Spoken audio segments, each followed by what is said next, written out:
मैं लखनऊ से आया हूँ। मेरा नाम मोहित कुमार है। मैं काफ़ी टाइम से मतलब सोया प्रोडक्ट्स और बेसिकली मेनली तो टोफू के बारे में रिसर्च कर रहा था, लेकिन आज ऐसा लगता है यहाँ के मेरे को एक पूरी जो 100% जो चीज़ें थी ना वो सारी समझ में आ गई हैं कि कैसे बनेगा प्रोडक्ट और आफ्टर सेल कैसे जनरेट करनी है। एक वो चीज़ बहुत अच्छे से समझाई गई है। मशीनरी पार्ट भी बहुत अच्छा है। जितना मैं रुद्रपुर भी गया हूँ, मैं फरीदाबाद, दिल्ली, इसके अलावा बनारस, ये 4 जगह मैं गया हूँ। उसके बाद मैं यहाँ पे आया हूँ। अच्छा, मतलब सब जगह रिसर्च करके आप लास्ट में बिल्कुल, मैं वही कह रहा हूँ। मैं जो वहाँ छूटा हुआ था ना, वो एक एक चीज़ डिटेल में मेरे को समझ में आई और जो चीज़ मतलब वो कह रहा छुपाई जा रही थी, वो सारी चीज़ निकल के सामने आई है कि क्या चीज़ क्यों नहीं करी जाती और ये चीज़ क्यों की जाती है। सारी एक एक चीज़ अच्छे समझाई गई है। तो मतलब ये बिजनेस आपके हिसाब से सक्सेसफुल है? बेस्ट है सर, आज के टाइप के हिसाब से बहुत अच्छा है। मैं डॉक्टर श्रेष्ठ भोसले बिलासपुर छत्तीसगढ़ से हूँ। अच्छा, छत्तीसगढ़ से आप यहाँ अम्बाला हैं पंजाब में? हाँ बिल्कुल, ये ट्रेनिंग लेने के लिए? लाइव ट्रेनिंग लेने के लिए। यूट्यूब पे काफ़ी वीडियोस पड़ी थी, बट सामने जो इंटरेक्शन होने के बाद जो चीज़ें समझ में आती है वो सही लगा। ऐसे एक्सपेक्ट नहीं किया था कि कुछ इतना अच्छा होगा, लेकिन काफ़ी अच्छा लगा। आगे ट्रेनिंग काफ़ी इन्फॉर्मेटिव थी। सर काफ़ी फोकस करते हैं मार्केटिंग में। मैं खुद मार्केटिंग से हूँ, तो मतलब सुन के अच्छा लगता है कि कोई मार्केटिंग में फोकस कर रहा है। बाकी प्रोडक्ट की अवेयरनेस थोड़ी इंडिया में भी कम है, तो उस पर मार्केटिंग का फोकस ज़्यादा भी होना चाहिए। प्रोडक्ट क्वालिटी बहुत अच्छी थी, तो आई थिंक मतलब आगे अगर मतलब लोग इससे एसोसिएट होते हैं तो काफ़ी फ़ायदा होगा। हाँ, वो बहुत इजी गोइंग वे में मतलब पूरा एक फ़्लो में समझाया, तो कोई इतना हार्ड एंड फास्ट कुछ था नहीं। बहुत इजीली समझ भी आया। प्रोसेस भी बहुत इजी है बनाने का भी, तो प्रोडक्शन से लेकर उसको कैसे बेचना है, पूरा बिजनेस सेटअप काफ़ी इजीली समझ आ गया। ये देखिए सर, इसकी सॉफ्टनेस देखिए कितना अच्छा है, आप भी देख सकते हैं। इसमें हमने ये 5 चीज़ें जो मैंने आपको बताई थी, धनिया, जीरा, अदरक, वही चीज़ें ऐड की हैं। सेम वही इसकी सॉफ्टनेस देखिए सर। जैसे ये हमने लगभग 10 किलो सोयाबीन ली है, तो इसमें हमने 1 किलो मूंगफली दाना डाला है प्रोडक्ट की क्वालिटी के लिए। इसमें हम सोयाबीन डालेंगे और पानी डालेंगे। एक साइड दूध आएगा, बैक साइड में ओकर आएगा। इसमें उससे आप ह्यूमन कंजप्शन में जैसे बिस्किट बना सकते हैं, नमकीन बना सकते हैं, हलवा बना सकते हैं, भुजिया बना सकते हैं, बहुत चीज़ें बना सकते हैं उससे। देखिए जैसे 10 किलो सोयाबीन ली थी ना, 10 किलो में 75 लीटर मिल्क बनेगा आपका। 25 लीटर का एक बैच आ गया, 25 ये आ गया, 50 हो गए, 25 अभी और निकलेगा सर, 75। ये हमने हरी मिर्च ली है, अदरक लिया है और ये धनिया है सर। ये हमने धनिया डाल दिया है। लगभग फिर भी एक क्वांटिटी बता देता हूँ, 25 लीटर है तो 25-25 ग्राम ऐड करने हैं आपने, उसके आसपास। थोड़ा ऊपर नीचे हो जाए इसको कोई इशू नहीं है, क्योंकि जैसे हम सब्जी बनाते हैं उसमें भी अपने स्वाद अनुसार खाते हैं। नमस्कार दोस्तों, मैं हूं मुकेश, आपका बिजनेस गाइड, और मैं आपके लिए बेहतरीन बिजनेस आइडियाज़ लेके आता रहता हूं। उसी सीरीज़ में एक बार वापस से हम लोग जो है पुष्पांजलि इंडस्ट्रीज़ में आ चुके हैं, अम्बाला ऑफिस के अंदर, जहां पर एक कंप्लीट ट्रेनिंग चलती है जिसमें सोया पनीर, जिसको हम टोफू भी बोलते हैं, उसको बनाने का पूरा बिजनेस सेटअप करने के लिए एक ट्रेनिंग प्रोग्राम चलाया जाता है, जिसको रविंद्र सर जो है कंप्लीट पूरी तरीके से ट्रेनिंग देते हैं। तो आज हम पुष्पांजलि इंडस्ट्रीज़ में रविंद्र सर हैं हमारे साथ, फाउंडर हैं इस कंपनी के, जो पूरी इन्फॉर्मेशन हमको देने वाले हैं कि किस तरीके का ट्रेनिंग प्रोग्राम ये चलता है और कैसे आप भी जो है टोफू मेकिंग का बिजनेस शुरू करके एक बहुत अच्छा बिजनेस आप अपने शहर में शुरू कर सकते हैं। तो सर बताने वाले हैं। सर, ये किस तरीके की ट्रेनिंग आप देते हैं, क्या चीज़ है, थोड़ा बताइए। मुकेश जी, पहले तो बहुत बहुत स्वागत है आपका। Thank you sir. और आपके सभी व्यूवर्स को मेरा नमस्कार। पुष्पांजलि इंडस्ट्रीज 15 साल से एक ऐसे बिजनेस को प्रमोट कर रहा है जो आपके सबके दिनचर्या में उस प्रोडक्ट की ज़रूरत है, और वो प्रोडक्ट है प्लांट बेस्ड पनीर, जिसे हम बोलते हैं टोफू। जी हाँ दोस्तों, हम टोफू बनाने की मशीनें बनाते हैं और इसकी कंप्लीट आपको नॉलेज देते हैं। आपको आज हम सबसे पहले तो टोफू की प्रैक्टिकल कैसे मशीन से बनता है वो प्रैक्टिकल दिखाएंगे, मशीनों की वर्किंग दिखाएंगे, कैसे सोया मिल्क बनेगा, कैसे उससे हम टोफू बनाएंगे, ये पूरी एक विस्तृत जानकारी हम आपको देंगे। जी दोस्तों, उसके बाद हम आपको देंगे एक वो मार्केटिंग ट्रेनिंग जो आपको पूरे हिंदुस्तान में कहीं नहीं मिल सकती। देखिए, हमने विद टाइम एक्सपीरियंस गेन किया और देखा कि जो स्मॉल स्केल बिजनेसमैन है ना, वो जब काम स्टार्ट करता है तो बड़े एंथुसियाज्म के साथ काम स्टार्ट करता है, लेकिन due to lack of knowledge वो फेल हो जाता है। तो सर, जैसे मैंने पहले आपकी ट्रेनिंग अटेंड की थी, तो उसका एक्सपीरियंस मैं बता रहा हूँ कि जो ये वीडियो कंप्लीट देखेगा उसको टोफू मेकिंग बिजनेस से रिलेटेड सारी जानकारी मिलेगी, उससे रिलेटेड पूरी मशीनरी का नॉलेज मिलेगा जी, कैसे बिजनेस को सक्सेस करना है उसकी पूरी नॉलेज मिलेगी। और सर का जो एक्सपीरियंस है इतने सालों का, बिजनेस को कैसे सक्सेस करें, वो एक्सपीरियंस भी आपको इस ट्रेनिंग में मिलेगा। तो वीडियो को पूरा लास्ट तक जरूर देखें आप, तो कि प्रॉपर नॉलेज आपको मिल पाएगा। और बाकी क्वेरीज हो तो आप कमेंट बॉक्स में जरूर बताएं हमको। जी जी मुकेश। तो सर अब शुरू करते हैं हम लोग की ये प्रोसेस कैसे शुरू होता है। जी आइए प्लीज। तो दोस्तों अब आपको प्रैक्टिकल दिखाते हैं कि कैसे सोयाबीन से आप सोया मिल्क बना के और उसको टोफू बना सकते हैं। तो इसकी प्रैक्टिकल नॉलेज देने के लिए हमारे प्रोडक्शन मैनेजर दिनेश कुमार आपको पूरा गाइड करेंगे। आज स्वागत करता हूं आपका पुष्पांजलि इंडस्ट्री में। तो अभी हम अपनी बिजनेस ट्रेडिंग स्टार्ट कर रहे हैं। सबसे पहले हमने सोयाबीन ली है। ये सोयाबीन ली है, इसको हमने गर्मियों में 4 घंटे पहले भिगोना है, सर्दियों में 6 घंटे पहले भिगोना है। इसमें थोड़ा हमने ना मूंगफली दाना भी ऐड किया है प्रोडक्ट की क्वालिटी के लिए। जैसे ये हमने लगभग 10 किलो सोयाबीन ली है, तो इसमें हमने 1 किलो मूंगफली दाना डाला है प्रोडक्ट की क्वालिटी के लिए, क्योंकि ये दोनों प्लांट बेस्ड हैं। सोया टोफू भी प्लांट बेस्ड है और मूंगफली प्लांट बेस्ड है, ये एक दूसरे को कॉम्प्लीमेंट करते हैं। तो इससे जो है प्रोडक्ट की क्वालिटी काफ़ी अच्छी आएगी आपकी, उसका टेक्सचर प्रॉपर आएगा, बहुत अच्छा क्वालिटी आएगी उसकी। तो अभी हम अपना स्टार्ट करते हैं। तो पहला पार्ट ये हमारा ग्राइंडर है। ये आपके 3 काम करेगा: ग्राइंडिंग, सेपरेशन, फिल्ट्रेशन। इसमें हम सोयाबीन डालेंगे और पानी डालेंगे। एक साइड दूध आएगा, बैक साइड में ओकर आएगा। इसमें आप देख सकते हैं कि ये पहला पार्ट हमारा ग्राइंडर है। इसमें हम सोयाबीन डाल रहे हैं। आपने 1 किलो सोयाबीन के साथ 7 से 8 लीटर पानी डालना है। आप देख सकते हैं दूध की क्वालिटी कितनी शानदार है, और पीछे इसके ओकारा जो आ रहा है वो भी बहुत अच्छा है। 1 किलो सोयाबीन में आपका लगभग 1100 से 1200 ग्राम ओकारा निकलता है। हमारे ग्राइंडर में एक अच्छी बात ये है, ये उतना ही पानी लेगा जितना इसको रिक्वायर्ड है। एक्स्ट्रा पानी ऊपर खड़ा रहेगा, वो उसी अनुपात में लेगा पानी। तो ये हमारा सर 250 लीटर का प्लांट है। पहला पार्ट ग्राइंडर है, फिर मिल्क टैंक है, फिर स्टरलाइजर है, फिर बॉयलर है। ये प्रेस मशीन है एयर कंप्रेशर के साथ। जो दूसरा पार्ट है मिल्क टैंक, इसकी कैपेसिटी 120 लीटर है। एक बार में इसमें 120 लीटर दूध आता है। अभी जो ये दूध आ रहा है ये कच्चा दूध है। अभी हमने जो ग्राइंडर से दूध निकाला है ये कच्चा दूध है। ऐसे कभी भी कंज्यूम नहीं करना चाहिए। इसको 100 डिग्री तक बॉईल करना बहुत ज़रूरी है। अगर आप इसको ऐसे पिएंगे तो ये आपकी बॉडी में डाइजेस्ट नहीं होएगा, ठीक है, क्योंकि इसके अंदर केटीआई इफेक्ट होता है, जिसकी वजह से ये आपकी बॉडी में पूरी तरह से डाइजेस्ट नहीं हो पाएगा। इसको 100 डिग्री तक लेके जाना बहुत ज़रूरी है। कहाँ से आए हैं सर? सर आप कहाँ से आए हैं? मैं मोहित नाम है मेरा, मैं सोनीपत से आया हूँ। ओके, आप कहाँ से आए हैं जी सर? मैं लखनऊ से आया हूँ। ओके, आप कहाँ से आए हैं? सर राजस्थान सीकर से। राजस्थान से। आप कहाँ से आए हैं सर? राजस्थान के सीकर जिले से। आप कहाँ से आए हैं? छत्तीसगढ़ से। Okay sir. छत्तीसगढ़ से है मैं। छत्तीसगढ़ से। जी। आप सर? हिमाचल। आप सर? दिल्ली से। आप सर? बिहार से। आप सर? मध्य प्रदेश छिंदवाड़ा से। मध्य प्रदेश से। आप सर? मध्य प्रदेश छिंदवाड़ा। ओके, आप सर? रायबरेली उत्तर प्रदेश। उत्तर प्रदेश से। आप सर? लखनऊ। आप सर? लखनऊ। आप सर? झारखंड से। तो लगभग सभी स्टेटों से आ रखी है सर आज देखने के लिए। ये हमारा 8 बाय 12 का एरिया है, ये आप देख सकते हैं इस तरह से। और आपने इस तरह से ना एक वॉल बना लेनी है। इसका आपने ध्यान रखना है, एक वॉल बना लेनी है, ताकि इसमें ज़्यादा ना हमारा काम पानी का होता है। पानी का और सोयाबीन का, 2 ही चीज़ें हैं इसमें, पानी डलता है और सोयाबीन, ताकि जो प्रोडक्शन का पानी है वो बाहर ना जाए, वो अंदर ही रहे।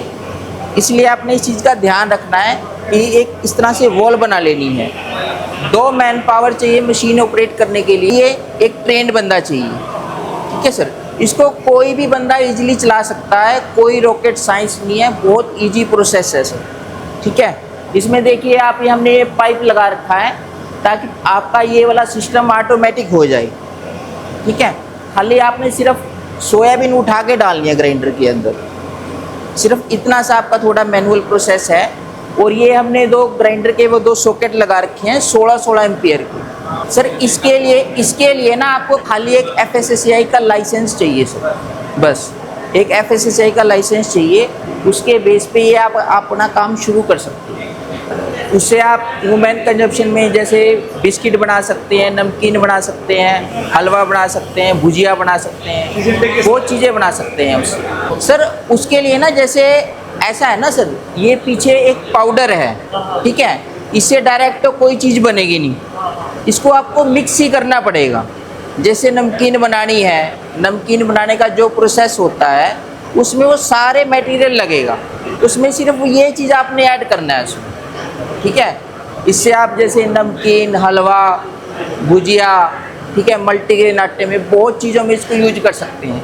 लेकिन मैं आपको यही सजेस्ट करूँगा आप सभी को कि आप इसको ना कैटल फीड में दीजिए, सबसे अच्छा सबसे पहले कैटल फीड में दीजिए।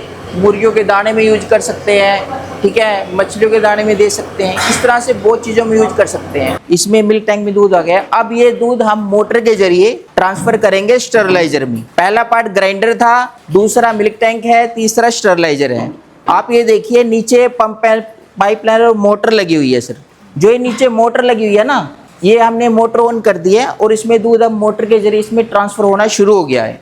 एक बार में इसमें 25 लीटर दूध आएगा आपका। और ये जो नीचे मोटर लगी हुई है, ये भी हमारी मैग्नेटिक फील्ड की मोटर है। इसकी एक अच्छी बात यह है कि इसमें दूध चिपकेगा नहीं आपका, वो डायरेक्ट चला जाएगा उसमें।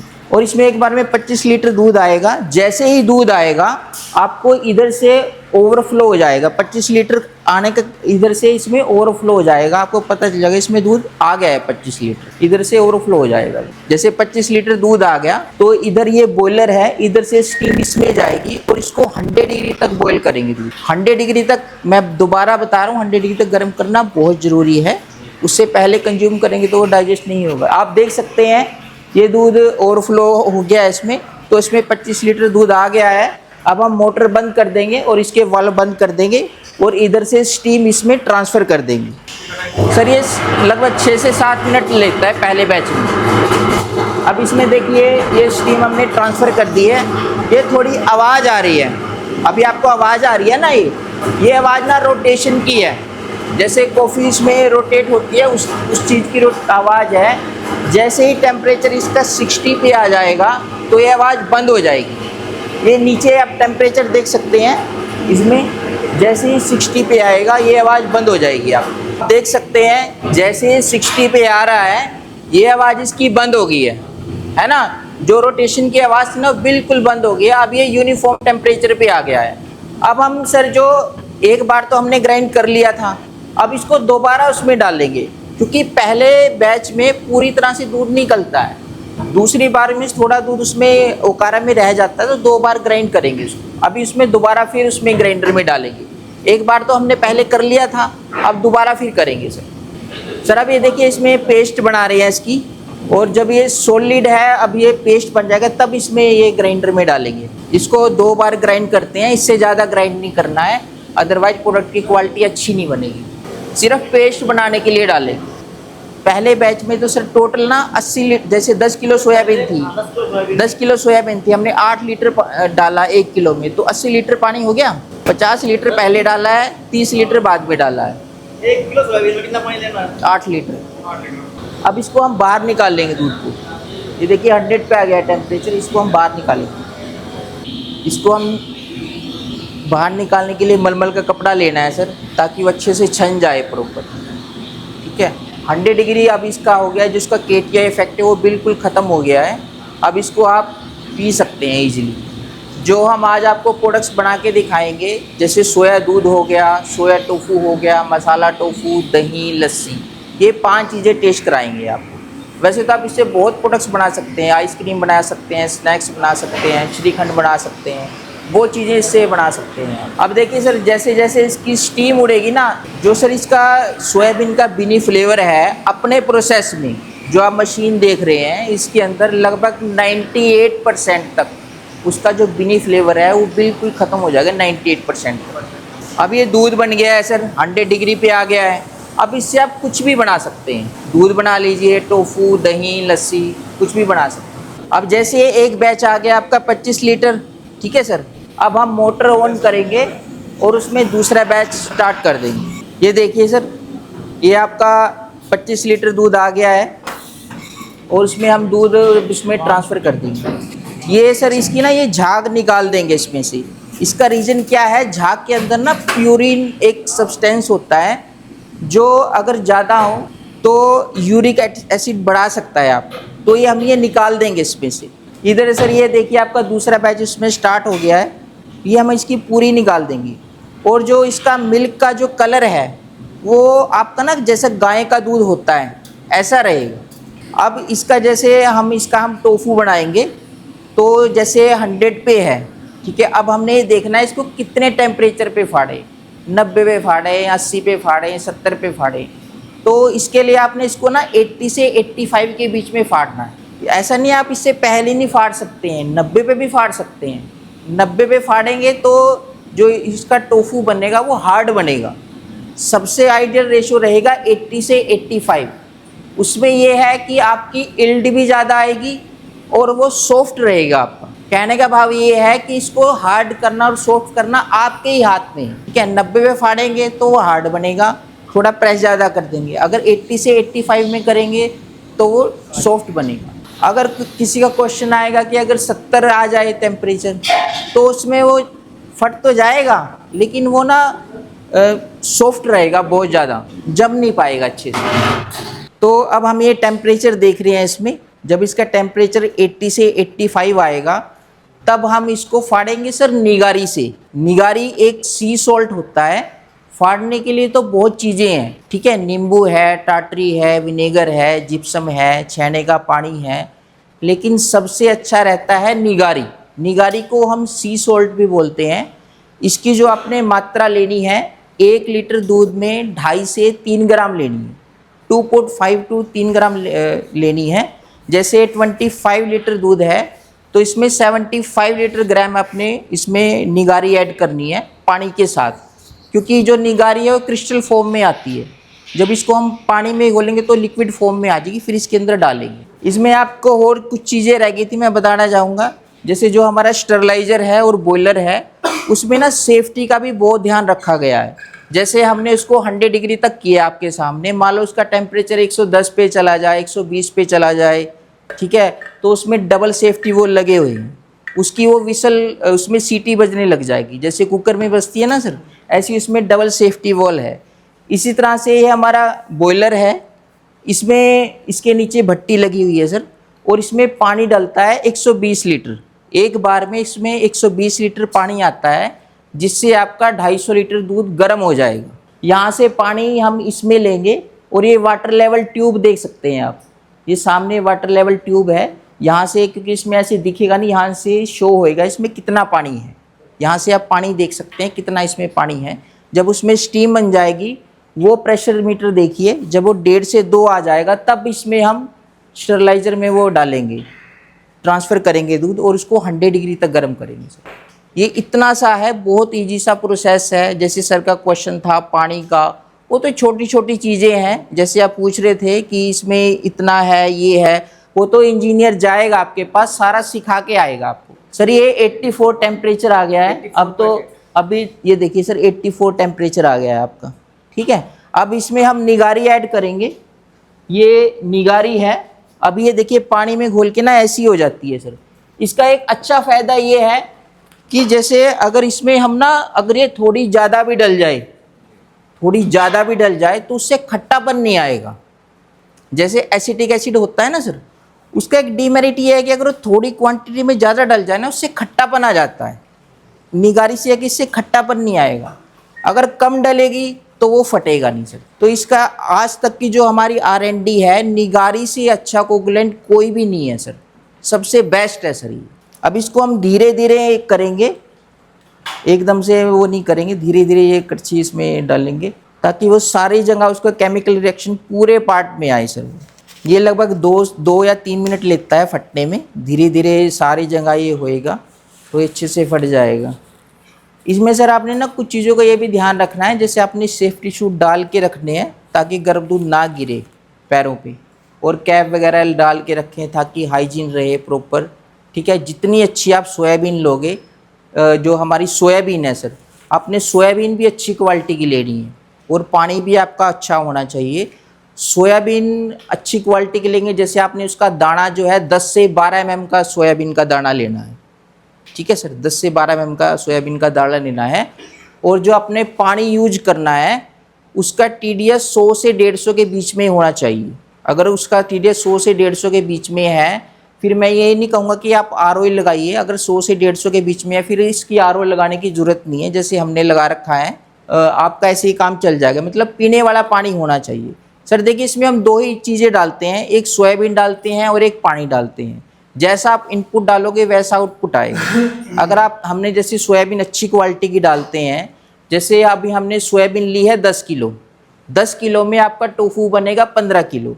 लेकिन जैसे हम सोयाबीन यूज कर रहे हैं, अच्छी क्वालिटी की यूज कर रहे हैं, पानी अच्छा डाल रहे हैं, तो हमारा जो टोफू है 15 किलो से ज़्यादा ही बनेगा, लगभग 20 किलो तक बन सकता है। अगर वो सोयाबीन की क्वालिटी और आपके पानी पे डिपेंड करेगा, और आप उसको किस कोकोलेंट से फाड़ रहे हैं, उसका बनाने का प्रोसेस क्या है, इन चीज़ों पे डिपेंड करेगा। ये देखिए सर, ये पूरा फट गया है। फटने में है कि पानी ना इसके ऊपर आ जाएगा सर, इस तरह से। ये सर आ गया दूसरा बैच। इसका हम बनाएंगे सर, जैसे पहले बनाया था, इसका हम बनाएंगे मसाला टोफू। इसको ना आपने टोफू ही बोलना है सर, पनीर नहीं बोलना है। पनीर बोलेंगे ना तो माइंड में वो दूध वाला पनीर ही आएगा, ठीक है सर। अब दूसरे बैच में देखिए इतना टाइम नहीं लगा, पहले बैच में थोड़ा टाइम लगता है, दूसरे बैच में इतना टाइम नहीं लगा स्टीम में, क्योंकि पहले स्टीम तैयार थी। ये दूसरा बैच है, सेम वही सर, इसकी झाग निकाल देंगे और बस ये इसका हम मसाला टोफू बनाएंगे, और दही बनाएंगे और कॉफ़ी बनाएंगे सर। सर ये 25 लीटर है सर। देखिए जैसे 10 किलो सोयाबीन ली थी ना, 10 किलो में 75 लीटर मिल्क बनेगा आपका। 25 लीटर का एक बैच आ गया, 25 ये आ गया, 50 हो गए, 25 अभी और निकलेगा सर, 75। हाँ, और उसके बाद भी इसके अंदर दूध है सर, मतलब ये है कि उससे ज़्यादा ही बनेगा आपका। तो कोई डाउट हो प्रोडक्शन से रिलेटेड पूछ सकते हैं। ये दही के लिए दूध निकाला है, आपको दही जमा के दिखाएंगे अभी। इसकी दही बनाने का प्रोसेस मैं बताऊंगा आपको। अभी हमने दूध रखा है बस सर, वो बताऊंगे आपको। अभी हम इसका मसाला टोफू का देख लेते हैं पहले। हाँ बिल्कुल सर, उसका भी टेम्परेचर होता है। जैसे आपने इसका भी आपने 80 से 85 ही रखना है, जैसे उसका प्लेन टोफू का रखा था, सेम इसका भी 80 से 85 ही रखेंगे। वही प्रोसेस रहेगा, बस इसमें मसाले ऐड होंगे आपके, धनिया, जीरा, अदरक, ये चीज़ें ऐड होंगी इसके अंदर से। ये वही सेम सर निगारी ऐड करेंगे उसी तरह से, सेम क्वांटिटी में 75 ग्राम। ऐसे नहीं है कि मसाला के लिए अलग है और प्लेन के लिए अलग है, सेम क्वांटिटी ही ऐड करनी है सर। बाकी इसमें कुछ चीज़ें हैं, जैसे आपका जो दूध है सर, दूध की जो सेल्फ लाइफ रहेगी वो 2 दिन रहेगी आपकी। सेल्फ लाइफ दूध की 2 दिन रहेगी। कंडीशन ये है, आपको डीप फ्रिज के अंदर रखना है उसको। अगर आप बाहर रखेंगे तो वो 2 घंटे ही रहेगा, उसके बाद वो ख़राब हो जाएगा। इसलिए आपने ध्यान रखना है उसको डीप फ्रिज के अंदर, उसका टेम्परेचर रखना है 0 से 8 डिग्री। इसी तरह से जो आपका टोफू है, टोफू के 2 तरीके हैं। अगर आप लूज़ में रखेंगे उसको फ्रिज के अंदर पानी में डिप करके, तो वो 4 से 5 दिन लाइफ रहेगी। उसमें यह है कि आपने डेली पानी चेंज करना है उसका, टोफू का, तो 4 से 5 दिन लाइफ रहेगी उसकी। दूसरा एक तरीका है वैक्यूम पैकिंग। अगर आप वैक्यूम पैकिंग करते हैं तो उसकी लाइफ 30 डेज हो जाएगी सर। वैसे तो नहीं, इसमें कोई प्रिजर्वेटिव नहीं डालते सर, कुछ नहीं है। वैक्यूम होता वो उसकी पूरी एयर को निकाल देता है। हाँ जी, बाहर नहीं सर, बाहर वो 2 घंटे ही रहेगा, फिर भी इसका टेम्परेचर मेंटेन रखना ही रखना है डीप फ्रिज के अंदर। अगर मान लो आपका डिस्टेंस ज़्यादा है, आपने देना है अपना, तो वो आइस बॉक्स में जाएगा। अब देखिए सर, ये दूध फट चुका है। अब इसमें हम एकदम से मसाले ऐड नहीं करेंगे, पहले इसका पानी बाहर निकालेंगे। इसका लगभग 60 से 70% पानी बाहर निकालेंगे, क्योंकि अगर इसमें अभी मसाले ऐड कर देंगे तो वो पानी के साथ ही चले जाएंगे। तो इसका पहले पानी निकाल के फिर इसमें मसाले ऐड करेंगे। मसाले कितने ऐड करने हैं वो आपके स्वाद अनुसार है। जैसे इसमें हम ये चीज़ें ऐड करते हैं, मैं दिखा देता हूँ आपको। जैसे हमने हरी मिर्च ली है, आप देख सकते हैं, ये हमने हरी मिर्च ली है, अदरक लिया है और ये धनिया है सर। 3 चीज़ें ये हैं, और ये भुना हुआ जीरा है और ये पीसी हुई काली मिर्च है। ये हम 5 चीज़ें ऐड करते हैं इसके अंदर। तो सर आपने ये 5 चीज़ें इसमें ऐड करनी है मसाला में। ऐसा नहीं है कि यही ऐड करना है, आपकी क्रिएटिविटी है, आप इसमें हींग भी ऐड कर सकते हैं, ठीक है। ऐसा नहीं है कि जो हमने डाला है वही है, आपकी क्रिएटिविटी है। ये देखिए हमने अब इसका पानी निकाल दिया। अब इसमें हम मसाले ऐड कर देंगे। ये मसाले ऐड कर रहे हैं हम। ये हमने धनिया डाल दिया है। लगभग फिर भी एक क्वांटिटी बता देता हूँ, 25 लीटर है तो 25-25 ग्राम ऐड करने हैं आपने, उसके आसपास। थोड़ा ऊपर नीचे हो जाए इसको कोई इशू नहीं है, क्योंकि जैसे हम सब्जी बनाते हैं उसमें भी अपने स्वाद अनुसार खाते हैं। ये भुना हुआ जीरा है, 15 से 20 ग्राम इसमें ऐड कर देना है। फिर ये पिसी हुई काली मिर्च है। अब इसमें एक चीज़ और ऐड होएगी सर, वो है नमक। क्योंकि नमक देखो टेस्ट तो उसी से आएगा सर, है ना। नमक अब अभी हम इसमें ऐड नहीं करेंगे, अभी ये इसमें ऐड कर देंगे तो जुड़ने नहीं देगा, वो पानी छोड़ देगा। इसका ये है कि जब ये ब्रिक शेप में आ जाएगा, इसको नमक वाले पानी में रख देंगे सर, तो उसको वो सोख लेगा। देखिए सर, इसकी जो खुशबू है वो यहाँ तक आ रही है, और जो इसका स्वाद है वो आपको ज़बरदस्त लगेगा सर, बहुत अच्छा लगेगा। आपको प्रोसेस दिखाएंगे किस तरह से इसकी दही जमानी है। तो जैसे सबसे पहले हमने इसको 100 डिग्री तक गर्म कर लिया था, ठीक है। अब इसका टेम्परेचर आपने 40 से 45 रखना है। जब इसका टेम्परेचर 40 से 45 आएगा तब इसमें हम खट्टा लगाएंगे। नॉर्मली जब हम सोया दही जमाते हैं तो इसमें ना थोड़ा आपको ना नॉर्मल दूध ऐड करना पड़ेगा, क्योंकि इसमें इलेक्ट्रोजन नहीं होती सर, मिठास नहीं होती। तो लगभग 10 से 15% आपको नॉर्मल दूध ऐड करना पड़ेगा सर। वीगन का ये है कि आप फिर उसमें शुगर ऐड कर सकते हैं। अगर वीगन है, वीगन बेसिकली जो है वो डेयरी वाला प्रोडक्ट यूज नहीं करते हैं, तो उस केस में आप दूध ना डाल के चीनी ऐड कर लीजिए। चीनी की जो मात्रा है वो 5 ग्राम ऐड करनी है आप। हाँ जी, फाड़ेंगे जैसे सर, फिर तो हरी मिर्च की जैसे डंडी होती है सर, उससे फाड़ सकते हैं सर। हाँ जी, नहीं उसमें बढ़िया बनता है सर, अपने पास मशीन है, कोई दिक्कत नहीं है। अभी सर, अब इसमें हम नॉर्मल दूध ऐड करेंगे, लगभग 10 से 15% तो ऐड करना ही करना है इसमें। ऐसे इसकी प्रॉपर सोया दही नहीं जमती है सर। 5 ग्राम, अगर आपने दूध नहीं ऐड करना है तो शुगर ऐड कर लीजिए 5 ग्राम 1 लीटर में। हाँ जी, हाँ जी, 1 लीटर में। अभी ये टेम्परेचर जब 40 से 45 आ जाएगा तब इसमें हम खट्टा लगाएंगे। कोई भी जैसे जामुन है, जैसे घर पे होता है, सेम वैसी ही बनती है घर पे जैसे हम जमाते हैं, बस इसमें थोड़ा दूध ऐड करना है। जब इसकी सोया दही जम जाएगी फिर इसी के जामुन से आप ये लगा सकते हैं। अभी तो हमने बाहर से लिया है खट्टाई दही वगैरह, बाद में इसी का ही लगा सकते हैं सर। जो हमने पहला बैच बनाया था तो ये प्लेन टोफू है जो, वो आपको एक बार दिखा देते हैं उसका टेक्सचर वगैरह कैसा आया है।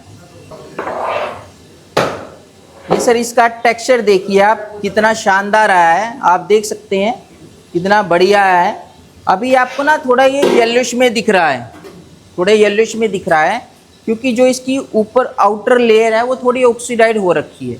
जब इसको हम ठंडे पानी में डालेंगे तो इसका कलर और इम्प्रूव होएगा। अब ये फाइनल प्रोडक्ट नहीं है सर, अब ये गर्म है।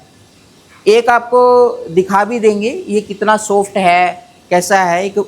और इस अब ये गर्म है तो इसको ठंडे पानी में डाल देंगे तो इस तरह से एक तरह से परशिएबल हो जाएगा सर। ये देखिए सर, इसकी सॉफ्टनेस देखिए कितना अच्छा है, आप भी देख सकते हैं। और अंदर से देखिए वाइट है, लेकिन हम इसको कंपैरिजन नहीं करेंगे सर पनीर से, वो चीज़ अलग है, ये प्लांट बेस्ड है सर। अब इसको हम इसमें ठंडे पानी में डाल देंगे और लगभग 1.5 से 2 घंटा इसको इसमें रखेंगे ताकि वो अच्छे से ठंडा हो जाए सर। हाँ, चिल्ड वाटर सर 1.5 से 2 घंटा रखना है सर, अच्छे से वो इसमें ठंडा हो जाएगा। टेम्परेचर इसका 45 आ गया है। और अब हम इसमें ये खट्टा लगाएंगे सर। खट्टा इसमें 1 लीटर में लगभग 2 चम्मच ऐड करने हैं आपने। थोड़ा ज़्यादा डालेंगे तो ज़्यादा खट्टा हो जाएगा सर उसमें, ये रहता है। हाँ जी, हाँ मैं वही तो कह रहा, एक बार सोया दही जम गई ना फिर सर उसी का ही खट्टा लगा सकते हैं। अब इसको सर जैसे ये बन गया है सोया दही, अब इसको हम ना मशीन में रख देंगे। ये पीछे अपनी मशीन रखी है सोया दही वाली सर। इसका जो मेन वर्क है ये ना टेम्परेचर मेंटेन रखती है आपका 45 डिग्री। इसमें इसका फ़ायदा ये है कि सर्दियों में ना 12-12 घंटे दही नहीं जमती कई बार, ठीक है, ये तो बात है ही है सर। आप नॉर्मल दही देखिए, इस फान आए इसमें दही जमेगी सर 3.5 घंटे में। 3.5 घंटे में, चाहे सर्दी का भी टाइम है, 3.5 घंटे में दही आपकी तैयार हो जाएगी। नॉर्मल तरीके से भी जमा सकते हैं, गर्मियों में जम जाएगी सर। इसमें तो देखिए कम आती है, इसमें तो लगभग 15 से 20 किलो आएगी, इससे बड़ी मशीनें भी है अपने पास, जैसे 60 किलो आ जाएगी, 100 किलो आ जाएगी। इसी तरह से ऐसा नहीं है कि हमारे पास यही प्लांट है 250 लीटर का, 1600 लीटर तक के प्लांट्स अवेलेबल है हमारे पास।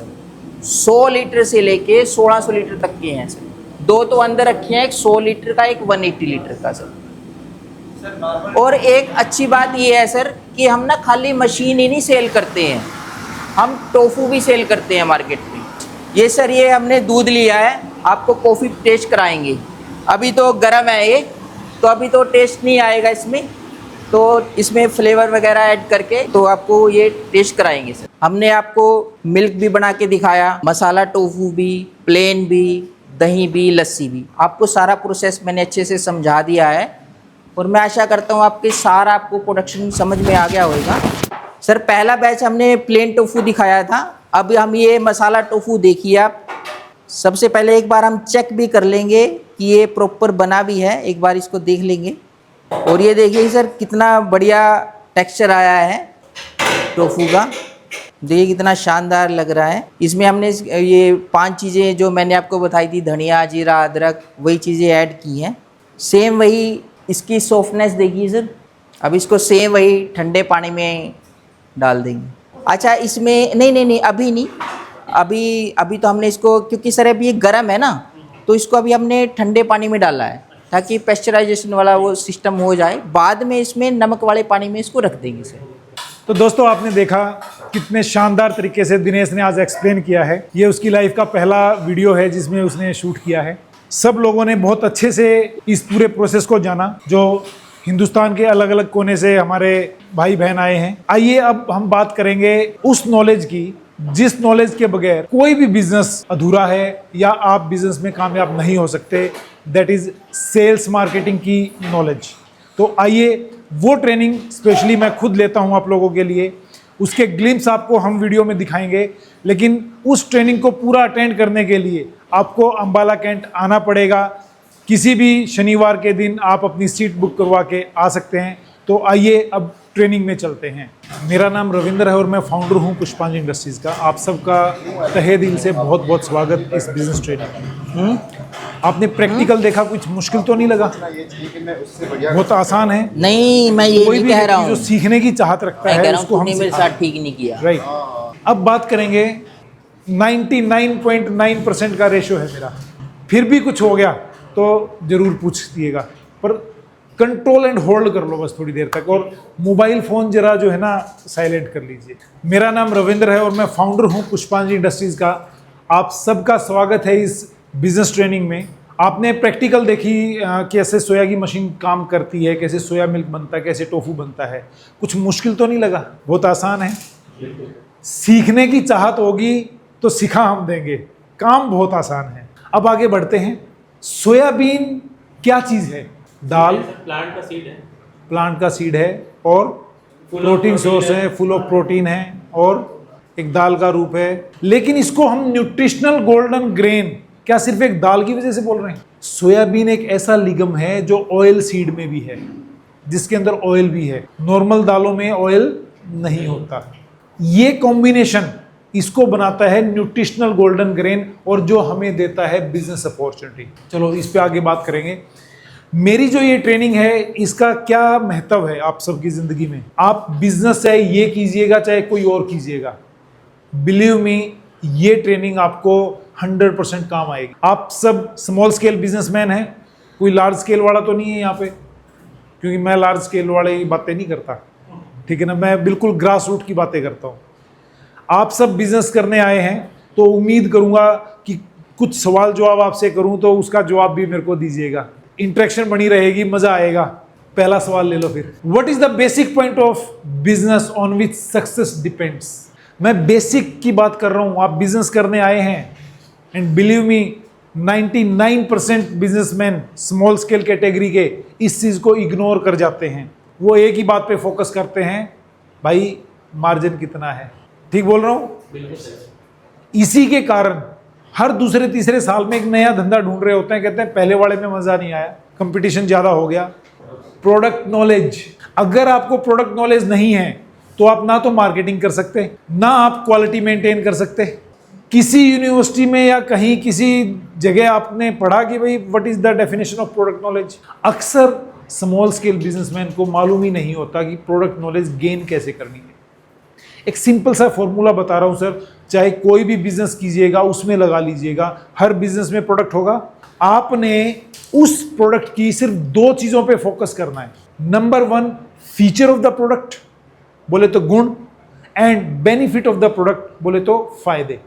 गुण और फायदे उस प्रोडक्ट के क्या हैं, आपको या आपके कस्टमर को, इस चीज को फोकस कर लिया तो समझो आपने उस प्रोडक्ट की पीएचडी कर ली। लेकिन ये 2 चीजें मैं आपको क्यों बोल रहा हूं, इसलिए बोल रहा हूं क्योंकि ये 2 चीजें जान के आप ये जाने कि भाई ये प्रोडक्ट मेरे लिए है या नहीं, या मैं इस प्रोडक्ट के लिए हूं या नहीं। आप सोया के लिए आए हैं तो सोयाबीन के सबसे पहले मैं न्यूट्रिशन फीचर बताना चाहूँ। Richest source of protein. देखिए प्रोटीन में तो दालों में है, अक्सर दूसरी दालों में भी है, मूंग में भी है, चने में भी है, ठीक है ना। लेकिन किसी भी दूसरी दाल से 20% ज्यादा प्रोटीन है। नॉर्मल दालों में अप्रोक्स 20% प्रोटीन पाया जाता है, सोयाबीन में 40% प्रोटीन पाया जाता है, एंड इजी टू डाइजेस्ट है, इजी टू डाइजेस्ट है, ठीक है। सेकंड, कैल्शियम की मात्रा भरपूर है इसके अंदर। Good fat only. फैट का बहुत बड़ा रोल है हम सबकी जिंदगी में। फैट खाना चाहिए या नहीं खाना चाहिए? अब ये कैसे निकालें गुड फैट है या बैड है? नहीं, और भी चीज़ों में भी है, प्लांट में ज़्यादातर वो होता है। देखिए, एक HDL होता है, एक LDL होता है। HDL आपकी बॉडी की रिक्वायरमेंट है, LDL आपकी बॉडी की रिक्वायरमेंट नहीं है। बॉडी में जहां रिक्वायर्ड होता है LDL, बॉडी खुद प्रोड्यूस कर लेती है, तो हमें बाहर से इनटेक लेने की जरूरत नहीं है। लेकिन विडंबना यह है कि हम सबसे ज्यादा क्या खाते हैं? LDL, ठीक है। एक अवेयरनेस के तहत मैं लोगों से अपील भी करता हूं कि भाई पाम ऑयल खाना छोड़ दीजिए। Palm oil is 100% cholesterol, 100% LDL, ठीक है। इंग्रेडिएंट चेक कर लीजिए किसी भी चीज में जिसमें पाम ऑयल है, ठीक है, प्लीज लीव इट, मत खाइए। अपनी सेहत आपके खुद के हाथ में है। मजे की बात क्या कि आपकी सोयाबीन में only and only good fat है, मैग्नीज, विटामिन हैं इसके अंदर, amino acid, fibre and other minerals. कहूं तो वो सब न्यूट्रिशंस इसके अंदर अवेलेबल है जो कि जर्नली आपकी डाइट को एक बैलेंस्ड डाइट बनाते हैं, राइट। फीचर इतने अच्छे हैं तो बेनिफिट क्या होंगे? बेनिफिट लाजवाब होंगे। इंप्रूव योर मसल हेल्थ, ये बात सबको पता है कि भाई प्रोटीन बोले तो muscles, right. Improve your immune system, ये बात कोरोना काल ने सिखा दी। बड़े बड़े अखबारों में लेख आए कि भाई अगर आपने अपनी प्रतिरोधक क्षमता बढ़ानी है तो आप अपनी डाइट में प्रोटीन और विटामिन की मात्रा बढ़ाइए। बूस्ट योर हार्ट हेल्थ, एक तो कोलेस्ट्रॉल फ्री है, नंबर 2 इसके अंदर omega 3 and omega 6 fatty acids हैं जो कि नॉर्मली फिश ऑयल में या वॉलनट वगैरह में मिलते हैं। यूएसए की एक स्टडी है 1999 की, उनके FDA डिपार्टमेंट की, वो कहते हैं कि अगर आप डेली अपनी डाइट में 25 ग्राम से 45 ग्राम सोयाबीन खा रहे हैं किसी भी रूप में, तो ये आपके कोलेस्ट्रॉल लेवल को कम कर देगा, राइट। तो दिल की सेहत के लिए अच्छा है। Helps in weight loss, excellent diet for infants. बढ़ती उम्र के बच्चों को क्या चाहिए? यही सब चीज चाहिए। गुड फॉर डायबिटिक लोगों के लिए तो वरदान है। इसका GI इंडेक्स, ग्लाइसेमिक इंडेक्स जो है सोया प्रोडक्ट्स का 0 to 3 है, जबकि आपके चाय के प्याले का एक छोटा सा प्याला 7 से 8 है। तो डायबिटिक लोगों के लिए बहुत अच्छा है। Reduce the risk of cancer, जितने भी हार्मोनल कैंसर हैं उनसे बचाता है। हो जाने के बाद की कोई रिसर्च नहीं है, लेकिन होने से बचाता है ये। स्ट्रेंथन द बोन्स, अब कैल्शियम की मात्रा भरपूर है तो हड्डियां मजबूत होंगी। अब एक चीज यहां लिखी है स्पेशल स्टार में, always used processed soybean at 100 degree. ये क्यों, क्या रीजन है इसका? डाइजेशन के लिए। सर सोयाबीन भी एक दाल है जैसे आप सबने बताया। आप कच्ची राजमा खा सकते हैं? नहीं खा सकते, ठीक है ना। सेम ऐसे ही सोयाबीन को भी कच्चा नहीं खा सकते। हाँ, सोयाबीन का जो KTI इफेक्ट खत्म होगा वो 100 डिग्री पे होगा। तो 100 डिग्री करना बहुत जरूरी है, और ये वही रीजन है जिसकी वजह से आज 2026 में बैठ के हम इस धंधे के बारे में बात कर रहे हैं। अदरवाइज सोयाबीन तो दादा परदादा के टाइम से है हमारे। क्यों जी? हम ज़्यादा थ्योरेटिकल बातों पे नहीं जाते कि भी 5,000 साल, भाई किसने देखा 5,000 साल। हम तो ये कहते हैं कि हमने अपने दादा को देखा, तो दादा के टाइम से थी, ठीक है ना। तो सिर्फ यही चीज़ है कि भाई विद टाइम इवोल्यूशन हुआ, पता चला कि भाई इसकी कंजप्शन कैसे करनी है, इसको हीट ट्रीटमेंट करो, 100 डिग्री लेके जाओ। और 100 डिग्री लेके जाने का जो तरीका, जो सिस्टम है, वो डायरेक्ट हीट कभी भी नहीं हो सकता। आप एक पतीले में रख के डायरेक्ट हीट करके 100 डिग्री नहीं ले जा सकते, उसके न्यूट्रिशन भी बर्न हो जाएंगे और वो उफन के बाहर भी आ जाएगा, राइट। एक मिथ और है जो मैं आप लोगों को इसकी बताना चाहूँगा इस टाइम, क्योंकि प्रोडक्ट्स के बारे में बात कर रहे हैं। वो मिथ क्या है?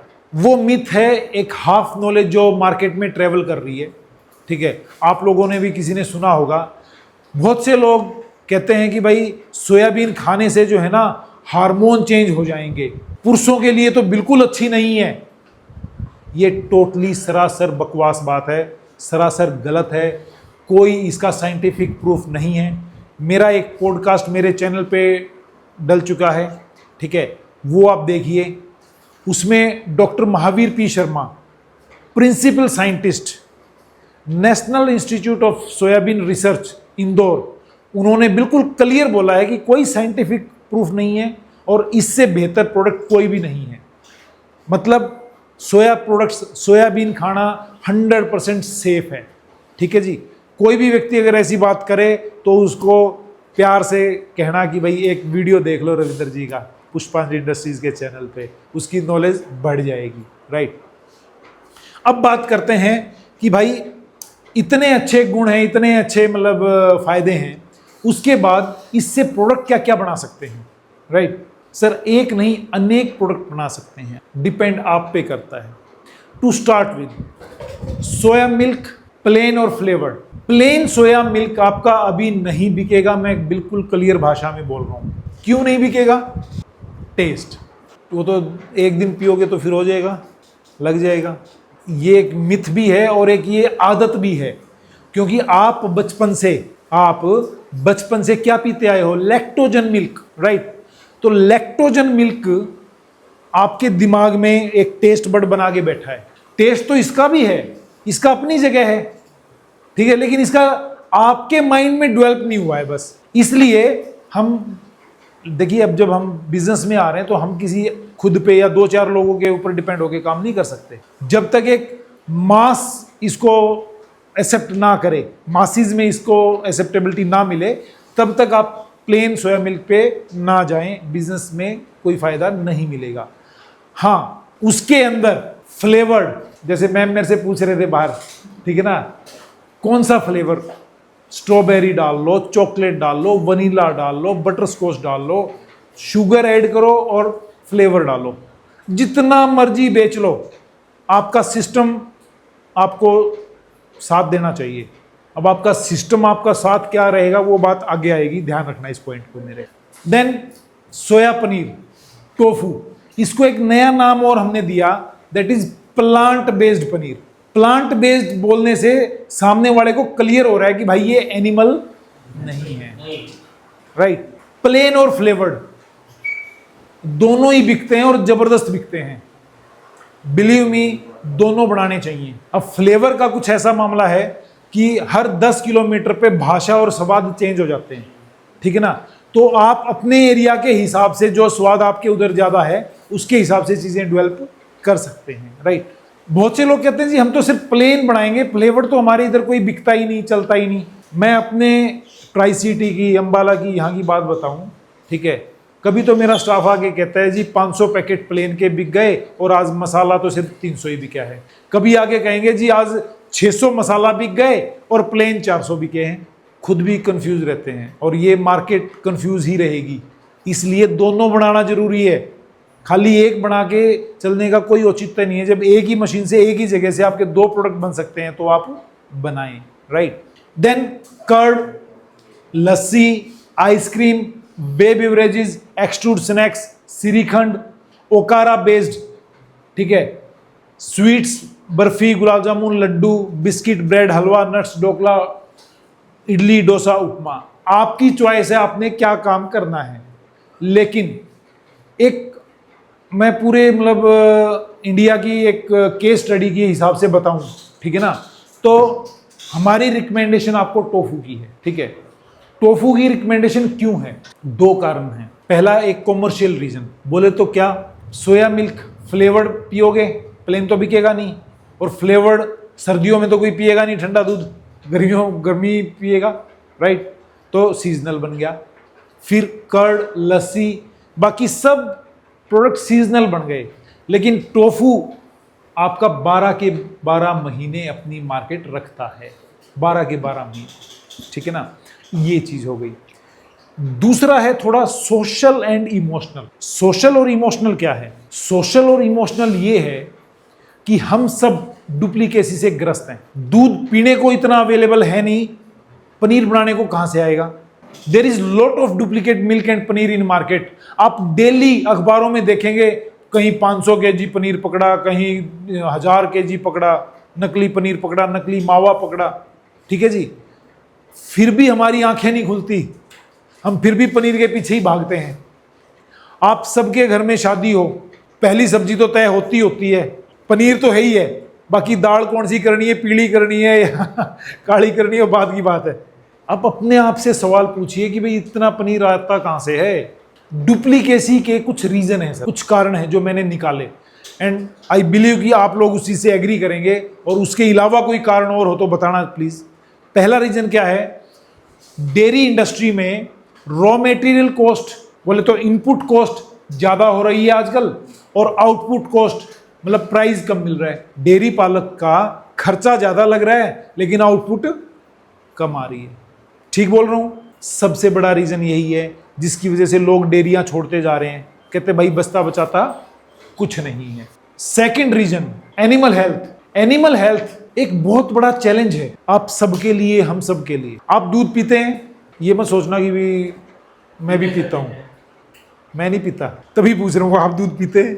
अपने आप से एक सवाल पूछिए जो लोग दूध पीते हैं कि आर यू श्योर कि जो दूध आपने पिया और वो दूध जिस एनिमल का था उस एनिमल की हेल्थ अच्छी थी? Are you sure? 99% नहीं।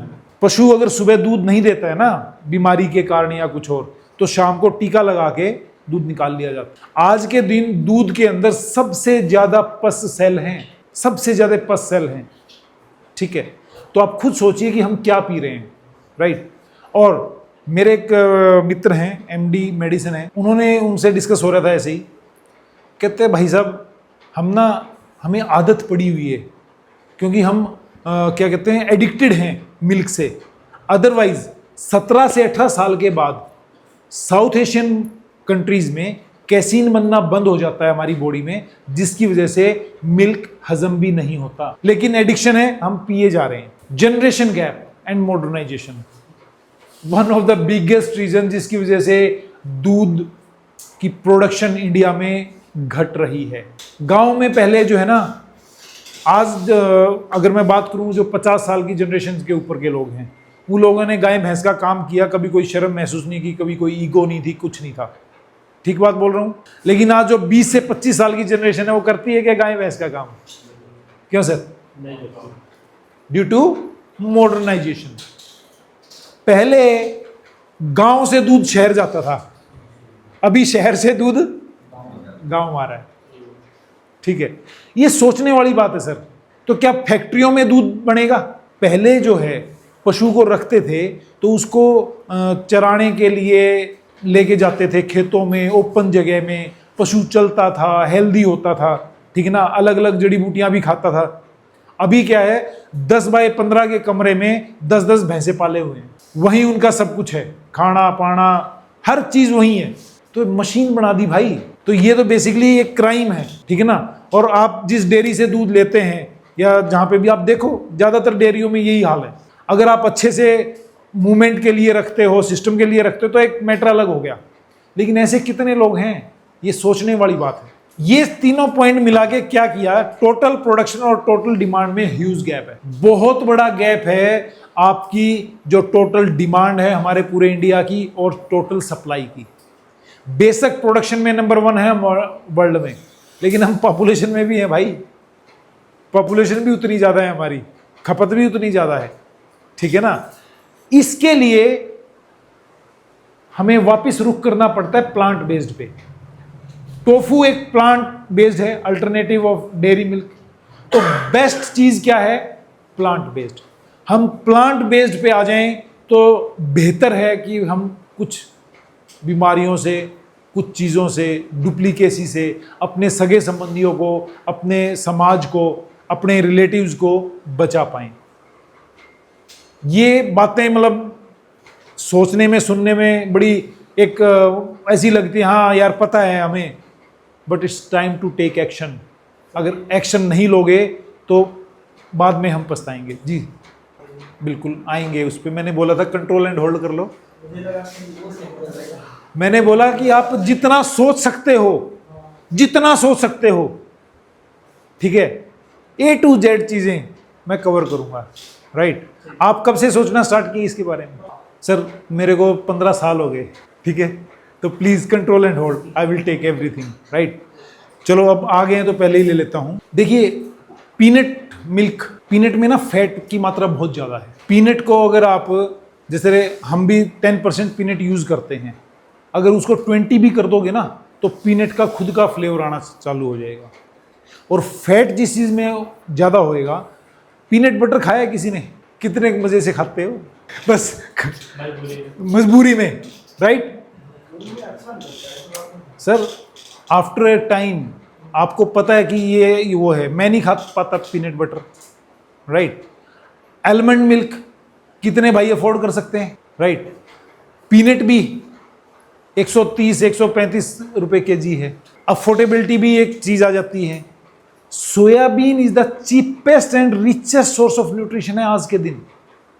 भविष्य में क्या होगा आई डोंट नो, लेकिन आज के दिन सबसे रिचेस्ट एंड चीपेस्ट सोर्स है। ये सबसे बड़ा रीजन है सर।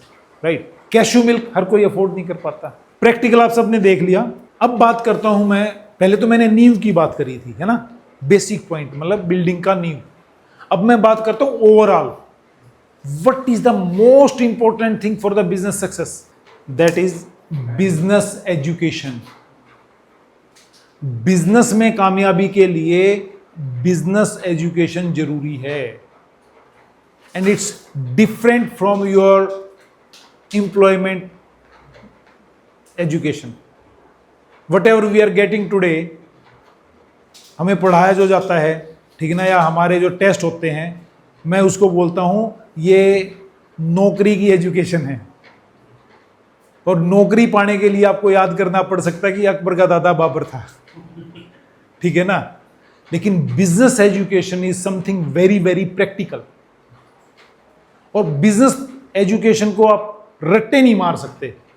बिजनेस एजुकेशन को आपको अपने अंदर उतारना पड़ेगा, प्रैक्टिस करना पड़ेगा, तो ही आप कामयाब हो पाएंगे।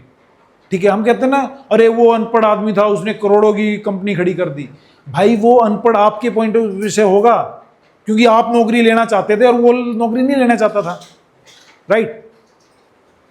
कुछ चीजें मैंने निकाली है। देखो, मैं एक आधे घंटे के सेशन में मतलब 100% तो आपको नहीं उतनी नॉलेज दे पाऊंगा, ठीक है, लेकिन आई विल ट्राई। मैंने कुछ पॉइंट्स निकाले। एक बिजनेस करने के लिए एक व्यक्ति को इन 6 पॉइंट्स में माहिरता हासिल करनी चाहिए। सबसे पहला पॉइंट है वाई। जब आप बिजनेस करने जाते हैं तो अपने आप से सवाल पूछिए कि भाई मैं बिजनेस क्यों करूं। फिर ये पूछिए कि ये ही बिजनेस क्यों करूं। ये पॉइंट्स आपके खुद की आत्मा को जवाब देना है, आपने किसी और को या मेरे को जवाब नहीं देना। राइट? और राइट डाउन द पॉइंट्स। जिस दिन आप ये चीज लिख पाए ना, बिलीव मी, आप उस बिजनेस में कामयाब हो। वाई एक ऐसा फैक्टर है जो आपको आगे लेके जाता है। हम सब के शरीर में खून बनता है डेली, तो बोलो ना यार, ऐसे ही आपके बिजनेस में भी उतार चढ़ाव आएंगे। जब हम ऊपर होते हैं ना, चोटी पे होते हैं, तब तो हमारा मोटिवेशन लेवल होता है, वाह जी वाह, कर दिया, जबरदस्त है, दुनिया फतेह कर लेंगे। और जब सेल डाउन हो रही होती है ना, क्लाइंट नहीं आ रहा होता, तो भाई साहब बीपी इतना लो हो जाता है, बंदा कहता है कि आज तो पानी पिया जाएगा कि नहीं पिया जाएगा। ठीक है ना, बिल्कुल ही डाउन। अगर आपका वाई क्लियर है तो आपके वाई आपकी हेल्प करेगा वापस से उस चोटी पे आने के लिए, वापस से ग्रो करने के लिए। ठीक है, जिन लोगों का वाई स्ट्रांग नहीं होता, कमजोर होता है या सिर्फ पैसे के लिए होता है, तो वो अपना रास्ता बदल लेते हैं। एंड ध्यान रहे एक बात मेरी, रास्ता बदलने से हमेशा मंजिल और दूर हो जाती है। वाई क्लियर करना, वाई अगर जितना स्ट्रांग वाई होगा आपका, उतना आपका एटीट्यूड पॉजिटिव रहेगा। और पॉजिटिव एटीट्यूड रखने के लिए आपको अपने आप को प्रिजर्व भी करना पड़ेगा। किस चीज से? नेगेटिविटी से। जो लोग आपको कहते हैं ना, अरे ना यार तेरे से तो ना हो पाएगा, रहने दे, तूने तो पहले भी पैसे डुबोए हैं, तेरा तो काम ही ये है, प्लीज अपने आप को साइड कर लो। अपना एटीट्यूड बचा के रखो अपने वाई के लिए, क्योंकि आपका वाई क्लियर है, उन लोगों का वाई क्लियर नहीं है। आपका खुद का टारगेट है, उन लोगों का टारगेट नहीं है। ठीक है, जितना पॉजिटिव एटीट्यूड आपका रहेगा, and that will reflect in your body language. And body language एक ऐसी चीज है, आप एक शब्द बोले बगैर किसी को इंप्रेस कर सकते हैं। आप दरवाजे से अंदर आए, बॉडी लैंग्वेज आपकी एनर्जी पहले ही ट्रांसफर कर देगी। आप ढीली सी बॉडी लैंग्वेज में आएंगे तो बंदा कहेगा यार चल साइड हो। आपकी बॉडी लैंग्वेज आपके एटीट्यूड पे डिपेंड करेगी। अगर आपका माइंडसेट नेगेटिव है, आप डरे हुए हैं, that will reflect in your body. ये हम बिजनेस में ना, मतलब ऐसी चीजें हैं, सक्सेसफुल लोगों की यही चीजें हैं। मैं बस यही कहना चाहूंगा आपको, जितने भी सक्सेसफुल लोग हैं उनकी ये चीजें मिलेंगी आपको। प्रेजेंटेशन स्किल्स, प्रेजेंटेशन स्किल्स में अक्सर स्मॉल स्केल बिजनेसमैन मार खाते हैं। हम मार्केट में जाते हैं, अपना प्रोडक्ट लेके जाते हैं, हम कैजुअल ड्रेस में चले जाते हैं, निक्कर टी शर्ट में चले जाते हैं, चप्पल में चले जाते हैं। ये चीज आप समझें कि भाई वो व्यक्ति आपसे क्यों लेगा। He will take you for grant. Casual dress मतलब बोले तो कैजुअल माइंडसेट। माइंडसेट कब स्ट्रांग बनेगा?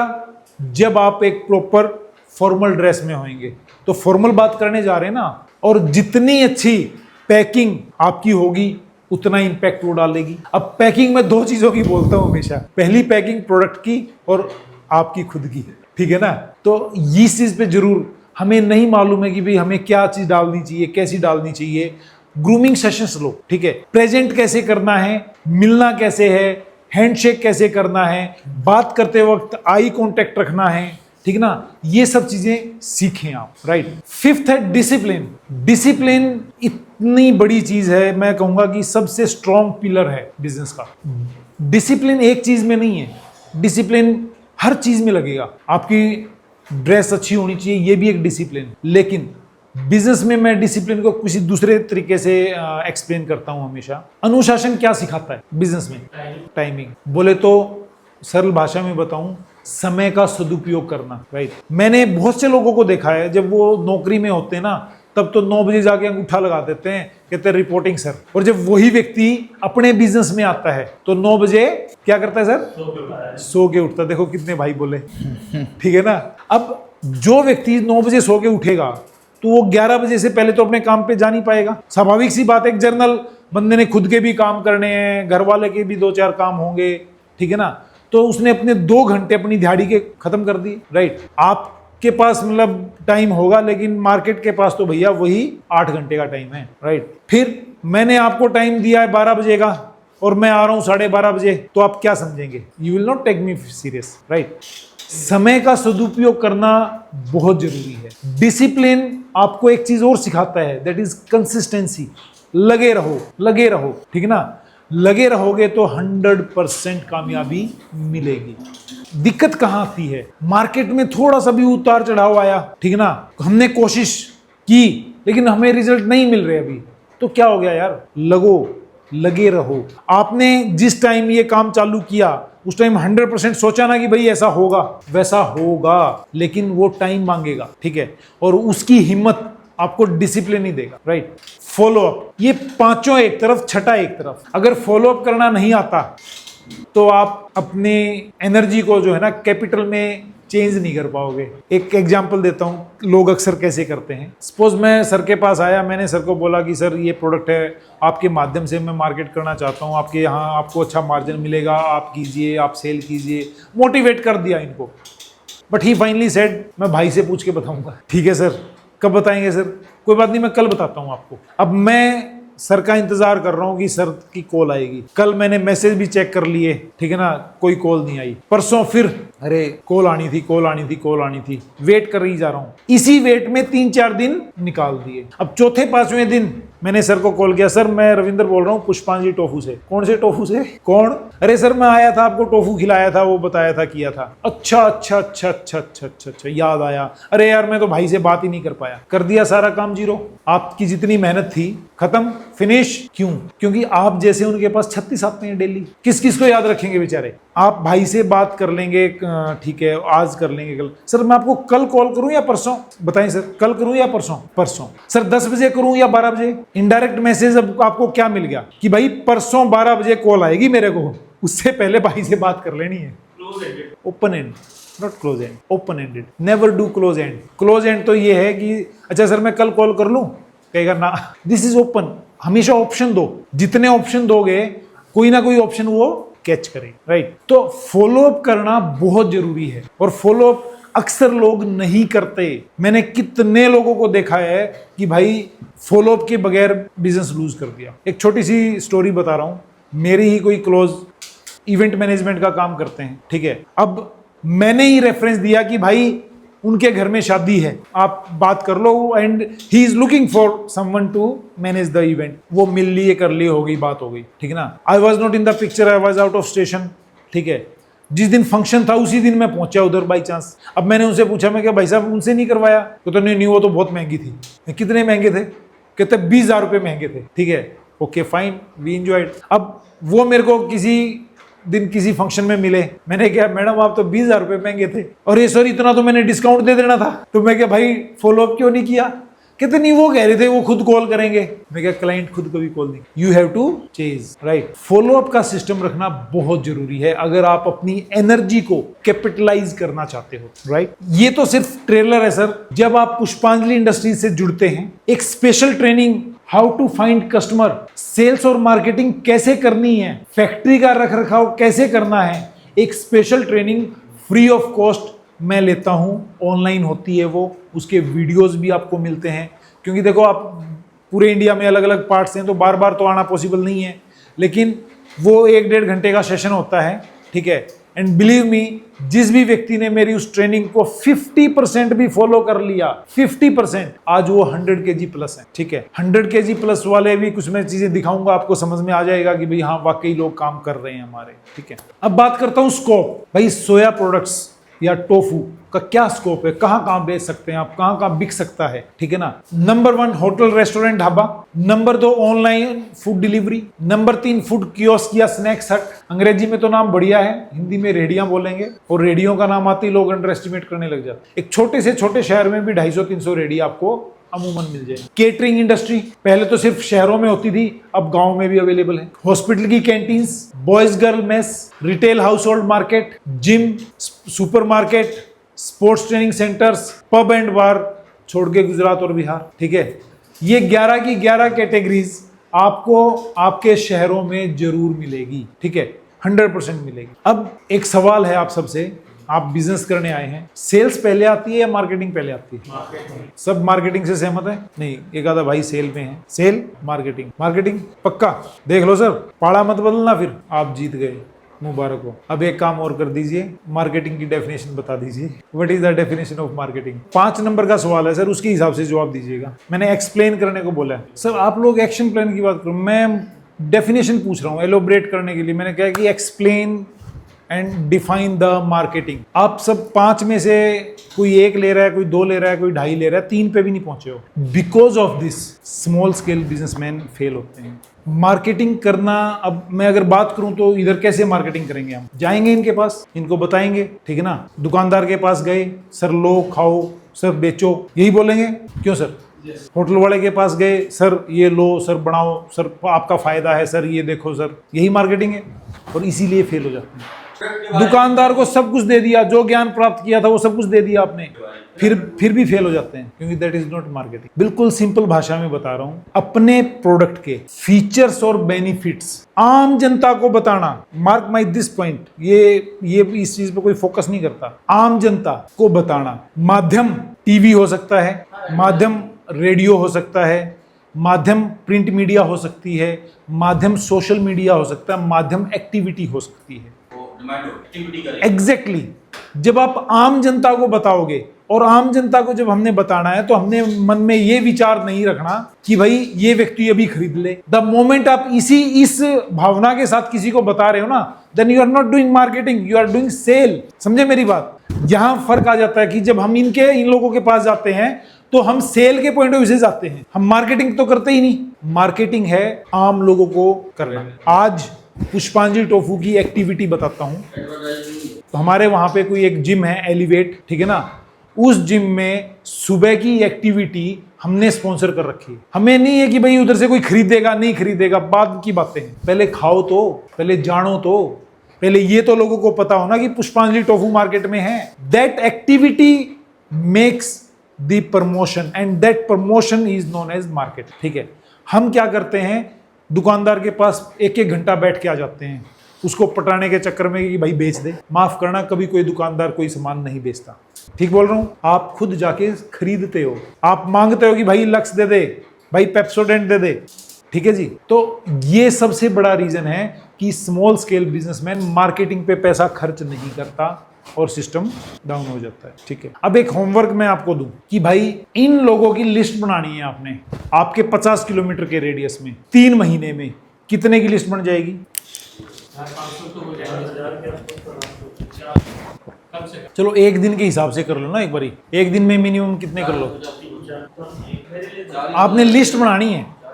अभी ये कोई कर्म नहीं करना, आपने अभी फल की इच्छा नहीं करनी, आपने सिर्फ कर्म ये करना है कि भाई सिर्फ लिस्ट बनानी है। सर का नाम ये है, ये इस ढाबे के ओनर हैं और यहाँ पे इतना पनीर यूज होता है। उनको ये भी नहीं बताना कि मैं टोफू करने जा रहा हूँ जी, मैं ऐसा है वैसा है। एक दिन में प्रैक्टिकल, चलो थोड़ा घटाओ, 10 प्रैक्टिकल है। 10 महीने के कितने हो गए? 3 महीने के। अब इस फिगर को याद रखना, मैं आगे आपसे पूछूं। ठीक है, अब हम वापस अपने ऑनलाइन फ्रेंड्स के पास आते हैं जो ये वीडियो मेरा देख रहे हैं। दोस्तों आगे की जो स्लाइड है उस पर मैं थोड़ी सी एक क्या बोलूं, एक ऐसा शब्द है तो वो बड़ा नेगेटिव शब्द, लेकिन मैं पॉजिटिव तरीके से बोलूंगा, छोटी सी बदमाशी करूंगा। वो बदमाशी ये कि भाई मैं इधर नहीं बताने वाला आपको। ठीक है, इस चीज को जानने के लिए जो भाई दूर से आए हैं, ठीक है ना, इनका हक बनता है। ठीक है, देखिए आप ऑनलाइन सारी चीजें जान सकते हैं। 2 चीजें, एक तो इसका सीक्रेट, ठीक है ना, पुष्पांजलि इंडस्ट्रीज ही आपको वो सीक्रेट बताती है, आपको पूरे हिंदुस्तान में और कोई भी नहीं बताएगा। दूसरा, प्रोडक्ट का टेस्ट, आप ऑनलाइन टेस्ट को नहीं जान पाएंगे। तो एक कहावत भी है कि भी खुद खाएं और खुद जान जाएं। ठीक है ना, तो आइए हमारे पास। तो अभी मैं मुकेश जी से रिक्वेस्ट करूंगा 2 स्लाइड के लिए कृपया होल्ड कर दें, हम फिर से वापस आपके पास आएंगे। जी सर। तो दोस्तों आपने जाना कि कैसे आप अपनी कामयाबी की दास्तां लिख सकते हो सिर्फ जो मैंने सीक्रेट बताया उसके माध्यम से। देखिए 2 टाइप के बिजनेस होते हैं। एक बिजनेस होते हैं ट्रेडिशनल बिजनेस, जिसमें आपकी पूंजी लगती है बहुत ज्यादा और मार्जिन रहता है बहुत कम, लेकिन उसमें आपको ना बहुत मेहनत नहीं करनी पड़ती, अपने आप मार्केट अवेयर है, चीजें चल रही हैं, लेकिन कंपटीशन बहुत ज्यादा है। एक होते हैं न्यू कंसेप्ट, जैसे टोफू का बिजनेस एक न्यू कंसेप्ट है। इसमें क्या होगा, पूंजी तो कम लगेगी लेकिन मेहनत बहुत ज्यादा लगेगी, और वो मेहनत अगर आपने लगा ली तो मार्जिन उससे भी ज्यादा है। ठीक है ना, तो अब आपने डिसाइड करना है कि आपने ये बिजनेस करना है या आप इस बिजनेस के लिए बने हो, ये बिजनेस आपके लिए बना है, ये आपकी चॉइस है। इसके सीक्रेट मैंने आपके सामने खोल के रख दिए। अब आगे बात करते हैं कि ये बिजनेस कैसे कर सकते हैं आप। 2 तरीके से आप ये बिजनेस स्टार्ट कर सकते हैं, आपका खुद का ब्रांड बना के विद योर ओन ब्रांड, या फिर आप पुष्पांजलि टोफू का फोफो मॉडल लेके कि भाई आप पुष्पांजलि का ही ब्रांड लेके प्रोडक्ट बनाओ, बेचो और अपनी कामयाबी लो। ठीक है ना, हमारे पास 2 टाइप की मशीनें हैं। एक मशीन है स्टैंडर्ड रेंज, ठीक है ना, थोड़ी सस्ती होती हैं। एक है प्रीमियम रेंज जो नॉर्मल प्राइस है, राइट। स्टैंडर्ड रेंज की मशीन आपको पूरे इंडिया में कहीं पे भी मिल जाएंगी, और जहां पे भी मिलेंगी वो या तो हमारे कॉपी कैट होंगे या हमारे डीलर डिस्ट्रीब्यूटर होंगे। ठीक है ना, क्योंकि ज्ञात रहे इस मॉडल के जन्मदाता हम हैं। ठीक है, अब डिफरेंस क्या है दोनों में? इन दोनों में डिफरेंस है पहले ही पार्ट में। एक पार्ट है कंप्लीट एसएस बॉडी का ग्राइंडर, एक पार्ट है नीचे डेकचून और ऊपर तक एल्यूमिनियम और डेकचून मिक्स। ठीक है, दोनों ही यहाँ पे मौजूद है। ठीक ना, ये है एल्यूमिनियम वाला ग्राइंडर, ठीक है। एल्यूमिनियम वाले ग्राइंडर में भी प्रोडक्ट तो बन जाएगा, ठीक है, लेकिन जब आपका काम चलेगा तो ये 100% धोखा देगा आपको, ठीक है। और फिर चेंज ही करना ऑप्शन होता है और कोई ऑप्शन नहीं होता। दूसरा है कंप्लीट एसएस बॉडी, नीचे से लेके ऊपर तक एसएस बॉडी है ये। इस एसएस बॉडी का हमारे पास एक गवर्नमेंट ऑफ इंडिया की एक्रेडिटेड लैब है, चंडीगढ़ की NABL एक्रेडिटेड लैब, उसका एक प्रमाण पत्र भी है कि भाई this product about tested sample confirms SS304। Sample में क्या था? सोया मिल्क एक्सट्रैक्शन मशीन, ठीक है जी। तो ये एक हमारे पास प्रमाण है कि भाई हमारा ग्राइंडर एसएस बॉडी है। रिक्वायरमेंट फॉर सेटअप क्या है आपकी? 150 से 350 स्क्वायर फीट जगह चाहिएगी आपको। 2 से 5 किलोवाट का सिंगल फेज कनेक्शन चाहिएगा आपको। पानी पीने योग्य है। RO लगाना है या नहीं लगाना वो आपकी कॉल है। मैं तो सिंपल भाषा में आपको बोल रहा हूँ, पीने योग्य पानी, जो पानी आप पी सकते हैं वो। अब पीने योग्य पानी कौन सा होता है? जो 100 से 150 का TDS हो, जिसमें कोई स्मेल ना हो, जिसमें कोई मिट्टी ना हो। एक है ड्रेनेज फैसिलिटी। ये 4 आपको रिक्वायरमेंट है आपकी। पानी का सिस्टम कैसे बनाना है? जितने लीटर की मशीन आप ले रहे हैं, सपोज आप 180 LPH का प्लांट ले रहे हैं या 100 लीटर का प्लांट ले रहे हैं, इंटू 10 कर लीजिए, ठीक है। इतने पानी का बंदोबस्त आपने करना है। ड्रेनेज फैसिलिटी पे बहुत से लोग जो है ना कहते हैं ओपन में छोड़ दें ना, भाई ओपन में नहीं छोड़ सकते। ओपन में छोड़ोगे तो ये पानी आपके किचन वाटर की तरह है, स्मेल करेगा, बैक्टीरिया आएगा, बह जाएगा, कोई पोल्यूशन नहीं है, कोई दिक्कत, ठीक है। It's total like your kitchen water. ये 4 डिफरेंट मॉडल हैं सर हमारे। 100 लीटर मैनुअल प्लांट यहाँ पे रखा है आपके सामने, ठीक ना। 100 लीटर ऑटो ट्रांसफर। इसमें क्या डिफरेंस आ गया कि भाई आपका टैंक आ गया, फ्रेम आ गई, पाइपलाइन आ गई। जैसे आपने देखा था कि स्विच ऑन करते ही दूध अपने आप ट्रांसफर हो गया था, वो ऑटो ट्रांसफर है। मैनुअल में वो आपको हाथ से उठा के डालना पड़ेगा, राइट। फिर है 180 लीटर का प्लांट। ये प्लांट हमारा सबसे ज्यादा बिकता है, 70% इसकी सेल है हमारी। इसकी खासियत क्या बात है कि इसको अपग्रेड करके आप 250 में कन्वर्ट कर सकते हैं। देन 250 लीटर का प्लांट, जिसपे आपने अभी ट्रेनिंग देखी, राइट। इसकी खासियत क्या है कि इसको बड़ा करके 350 तक हम ले जा सकते हैं। ये कॉम्बो पैक रहेंगे। इसके बाद है ऑप्शनल मशीन। ऑप्शनल मशीन में क्या है भाई, जो मशीन चाहिए वो लीजिए, जो नहीं चाहिए मत लीजिए, ठीक है। दही की मशीन है, 3.5 घंटे में दही जमा के बाहर करती है। दही को पैक करने की ये कप सीलर और फुट पाउच सीलर है, ठीक है। टोफू को पैक करने के लिए 2 सॉल्यूशन है, फुट पाउच सीलर और vacuum pack. Foot pouch sealer में पैक करेंगे आप, लाइफ आएगी लगभग 6-7 दिन, ठीक है। वैक्यूम पैक में पैक करेंगे आप तो लाइफ आएगी लगभग 20 से 30 दिन। लेकिन ये आपको 0 to 8 डिग्री के उसमें मेंटेन करना है। दही की लाइफ की बात करूं तो दही की लाइफ लगभग 3-4 दिन ही होती है, जो बैक्टीरिया कल्चर की होती है। उसके बाद तो दही एक ही काम आती है। किस काम आती है? कढ़ी बनाने के काम। अब बात आते हैं दूध की पैकिंग पे। याद करो मैंने आपको एक बात बोली थी कि भाई जब फ्लेवर्ड दूध आप बनाएंगे, जितना मर्जी बना लो, जितना मर्जी बेच लो, आपका सिस्टम होना चाहिए। क्या सिस्टम? वो सिस्टम है आपका बजट का। दूध के सिस्टम में packing is the only solution जो आपको लाइफ देता है। कोई प्रिजर्वेटिव यूज नहीं होता दूध में, ध्यान रखना इस बात, ठीक है।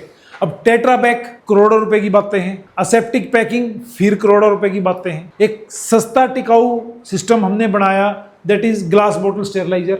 इसमें 80 से 100 बोतलें आप एक बार में कर सकते हैं। अब काम कैसे करता है ये? जैसे ये कांच की बोतल लेनी पड़ेगी आपको, ठीक है, पक्के कांच की, ठीक है, कच्चा कांच नहीं, पक्का, ठीक है। इसमें दूध भर के सील लगा के आप इसके अंदर रखेंगे। अब ये स्टेरलाइज करेगा इसको 121 डिग्री तक। लगभग 40 से 45 मिनट का एक बैच होगा। 30 मिनट में अचीव आ जाएगा, लेकिन आपको 45 मिनट तक मेंटेन करना है, सो दैट कि अंदर का जो दूध है उसका एक एक बैक्टीरिया मर जाए। ऊपर से पैक हो चुका तो अब हवा तो जाएगी नहीं, ठीक है। तो इसकी लाइफ जर्नल तौर पे 4 महीने तक आ जाए। इस सिस्टम में भी आपके बजट के हिसाब से आपका बजट बढ़ जाएगा। तो मैं स्मॉल स्केल बिजनेसमैन को शुरुआत में दूध का पंगा लेने के लिए परहेज करता हूं। अगर पैसे की कोई दिक्कत नहीं है, 15, 20, 25 लाख रुपए आप लगा रहे हो, तो फिर इस सिस्टम में जाओ। अगर आपके पास करोड़ों रुपए का सिस्टम है तो आप असेप्टिक पैकिंग या टेट्रा सिस्टम में जाओ, ठीक है ना। ये मिल्क फ्लेवरिंग मशीन है, ये ट्रे ड्रायर है। ट्रे ड्रायर है, अगर आपने ओकारा को ह्यूमन कंजप्शन में लेके आना है तो अगेन आपको हीट ट्रीटमेंट देके इसको स्टोर करना पड़ेगा। अदरवाइज ओकारा के अंदर 100% मॉइस्चर होता है। जब आप कर रहे हैं तो 1 किलो सोयाबीन के पीछे 1100 ग्राम का ओकारा निकालता है गिला। जब आप सुखाएंगे तो रह जाएगा 450 ग्राम। तो सोचो कितना मॉइस्चर है उसके अंदर, ठीक है ना। ये भी मैं शुरुआत में आपको रिकमेंड नहीं करूंगा। पहले आप अपने एक टारगेट को अचीव करो जो मैंने बताया, ठीक है ना। उस टारगेट को अचीव करने के बाद आप इस पे जा सकते हैं, ठीक है। शुरुआत में पोल्ट्री फीड में दे दो, फिशरीज में दे दो, डेयरीज में दे दो, और कहीं कुछ ना मिले तो गौशाला में दे दो, ठीक है ना। तो क्योंकि उसके अंदर भी 100% प्रोटीन है, और वो लोग ऑलरेडी खल, बिनोले, सोयाबीन, चने खरीद के खिलाते हैं पशुओं को, ठीक है ना। तो आप कम रेट में दे दो भाई, राइट। आपको भी पैसे आ जाएंगे और उनका भी बेनिफिट हो जाएगा। अब बात करता हूं, अगर आप पुष्पांजलि, अगर आप इस इंडस्ट्री में आते हैं तो आप पुष्पांजलि इंडस्ट्रीज को ही चुने। पुष्पांजलि इंडस्ट्रीज को क्यों चुने? वो इसलिए चुने because we are a registered company under ministry of corporate affairs, ठीक है। हमें 15 साल से ज्यादा का एक्सपीरियंस है इस लाइन का। अभी तक तो मैंने सिर्फ 250 लीटर तक की बातें करी, but we are capable to give you 1600 litre plant also, ठीक है ना। बेस्ट डिजाइन एंड ऑपरेशंस हैं हमारी मशीन्स के, बड़े इजी टू वर्क है, कोई भी व्यक्ति आराम से काम कर सकता है। Specially design machines like pneumatic paneer press, best quality tofu coagulant nigari, ये भी हमने इंट्रोड्यूस किया था। नई R&D लगातार चलती रहती है, और वो कुछ नई चीज हासिल होती है तो हम अपने लोगों को बताते भी हैं कि भाई ये हमने पाया, ठीक है। अगर मैं कंपटीटर एनालिसिस करूं कि why we are the best option, Pushpanjali industries best option क्यों है आपके लिए, वो इसलिए है सर, मैंने आपको बताया कि फर्स्ट कंपनी इन न्यू टेक्नोलॉजी, ये न्यू टेक्नोलॉजी के जन्मदाता हम हैं इंडिया में, ठीक है ना। ओपन चैलेंज है अगर कोई व्यक्ति के नहीं नहीं नहीं ये तो हमने पहले बनाई थी जी, ऐसा कोई भी नहीं है। जितने भी ये कॉपी कैट है ना मार्केट में, ये सब 2015 के बाद पैदा हुए हैं, ठीक है। और मैं जब कॉपी कैट बोलता हूं तो उनको दर्द भी होता है बेचारों को। क्यों? 2016 में तो मेरा एम्प्लॉय था, लोगों को झूठ बोलता है कि मैं 2010 से मार्केट में हूं। ऐसी हरकतें ना करें लोग, ठीक है ना। फिर बनारस में 2020 में कंपनी बन गई, दिल्ली में 2021 में बन गई। मतलब जितने भी मार्केट में आए हैं सब या तो यहाँ से ट्रेनिंग लेके गए हैं, या यहाँ पे एम्प्लॉय थे, ठीक है ना, या हमारे डीलर बने, ठीक है। देखो इस मशीन में कोई भी रॉकेट साइंस नहीं है, आप कोई भी व्यक्ति इसका डिजाइन जो है ना कॉपी कर सकता है। लेकिन एक तो SS बॉडी का ग्राइंडर अभी तक पूरे इंडिया में किसी के पास नहीं है, ठीक है ना। सेकंड जो चीज होती है जो कॉपी नहीं कर सकता कोई किसी का, ठीक है ना, वो है सिस्टम। सिस्टम आज तक कोई कॉपी नहीं कर पाया, इसीलिए हम आज भी लीग में सबसे आगे ही हैं, ठीक है। आप जैसे भाई इतनी दूर दूर से आते हैं, कुछ सोच समझ के ही आते हैं, ठीक है ना। वो सिस्टम है हमारा। हमारे पास कभी भी आपको खुश करने की बात नहीं होगी। क्या मतलब? पैसे को लेके, ठीक है ना।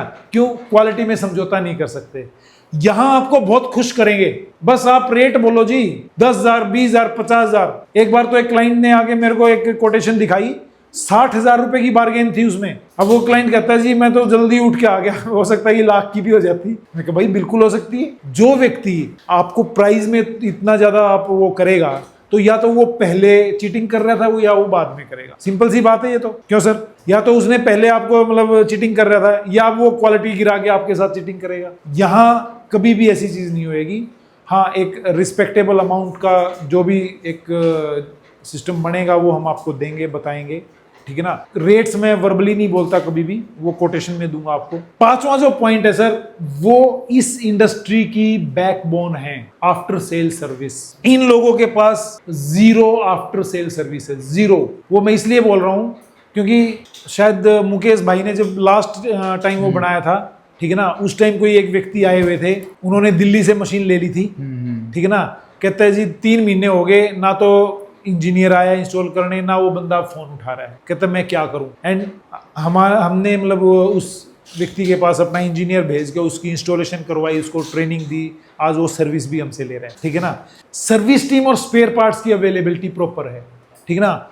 एक चीज मैं आपको दिखाना चाहूंगा जिससे आपको समझ में आएगा कि भाई हमारा सिस्टम कैसे काम करता है। और जो मैंने बोला कि 100 किलो तो बहुत लोग बना रहे हैं, ठीक है ना। ये एक आफ्टर सेल्स सर्विस के बाद जो कस्टमर केयर डिपार्टमेंट है मेरा, उसका रजिस्टर है, ठीक है ना। उस रजिस्टर में हम कैसे चीजें मेंटेन करते हैं। अब जैसे ये कोई व्यक्ति है हैदराबाद से, इनको चाहिए 10 जाली स्टोन सेट, भाई ये प्राइस बना, ये कोरियर से गया, इस कोरियर को फलानी डेट को ऐसे चलाया। सर ये डेट क्या है? 28/9/2022। ये रजिस्टर मैं 2022 का दिखा रहा हूँ आपको, ठीक है। और कितने लोग हैं कि अनेकों लोग हैं जैसे, ठीक है। और 22 में भी रजिस्टर नंबर 2, ठीक है। ये सिस्टम है सर, ये कन्विक्शन है कि भाई मेरे लोग कामयाब हैं तो मैं उस कन्विक्शन के साथ आपके सामने खड़ा हूँ, ठीक ना। और बेसिकली 100 केजी बेचने के लिए आपको बहुत ज़्यादा लोग नहीं चाहिए, मात्र 20 लोग चाहिए जो 5-5 किलो की खपत करते हैं, राइट। फिर मार्केटिंग गाइडेंस, ये आप पूरा हिंदुस्तान घूम लो, ये ट्रेनिंग, ये गाइडेंस आपको कहीं मिलेगी नहीं। मेरे ख्याल से पिछले 1.5 घंटे में मैंने मशीनों की तो सिर्फ 5-10 मिनट बात करी होगी। शुरुआत से लेके अभी तक मेरा किस चीज पे टारगेट था? मार्केटिंग, कि भी कैसे मार्केटिंग करनी है आपने, कैसे प्रोडक्ट को समझना है। ये ट्रेनिंग ये लोग इसलिए नहीं दे पाते क्योंकि इन बेचारों को मैंने दी नहीं। ये तो कॉपी उतना ही कर पाए ना जितना इनको मिला, आगे का सिस्टम कोई कॉपी कर नहीं पाए, ठीक है ना।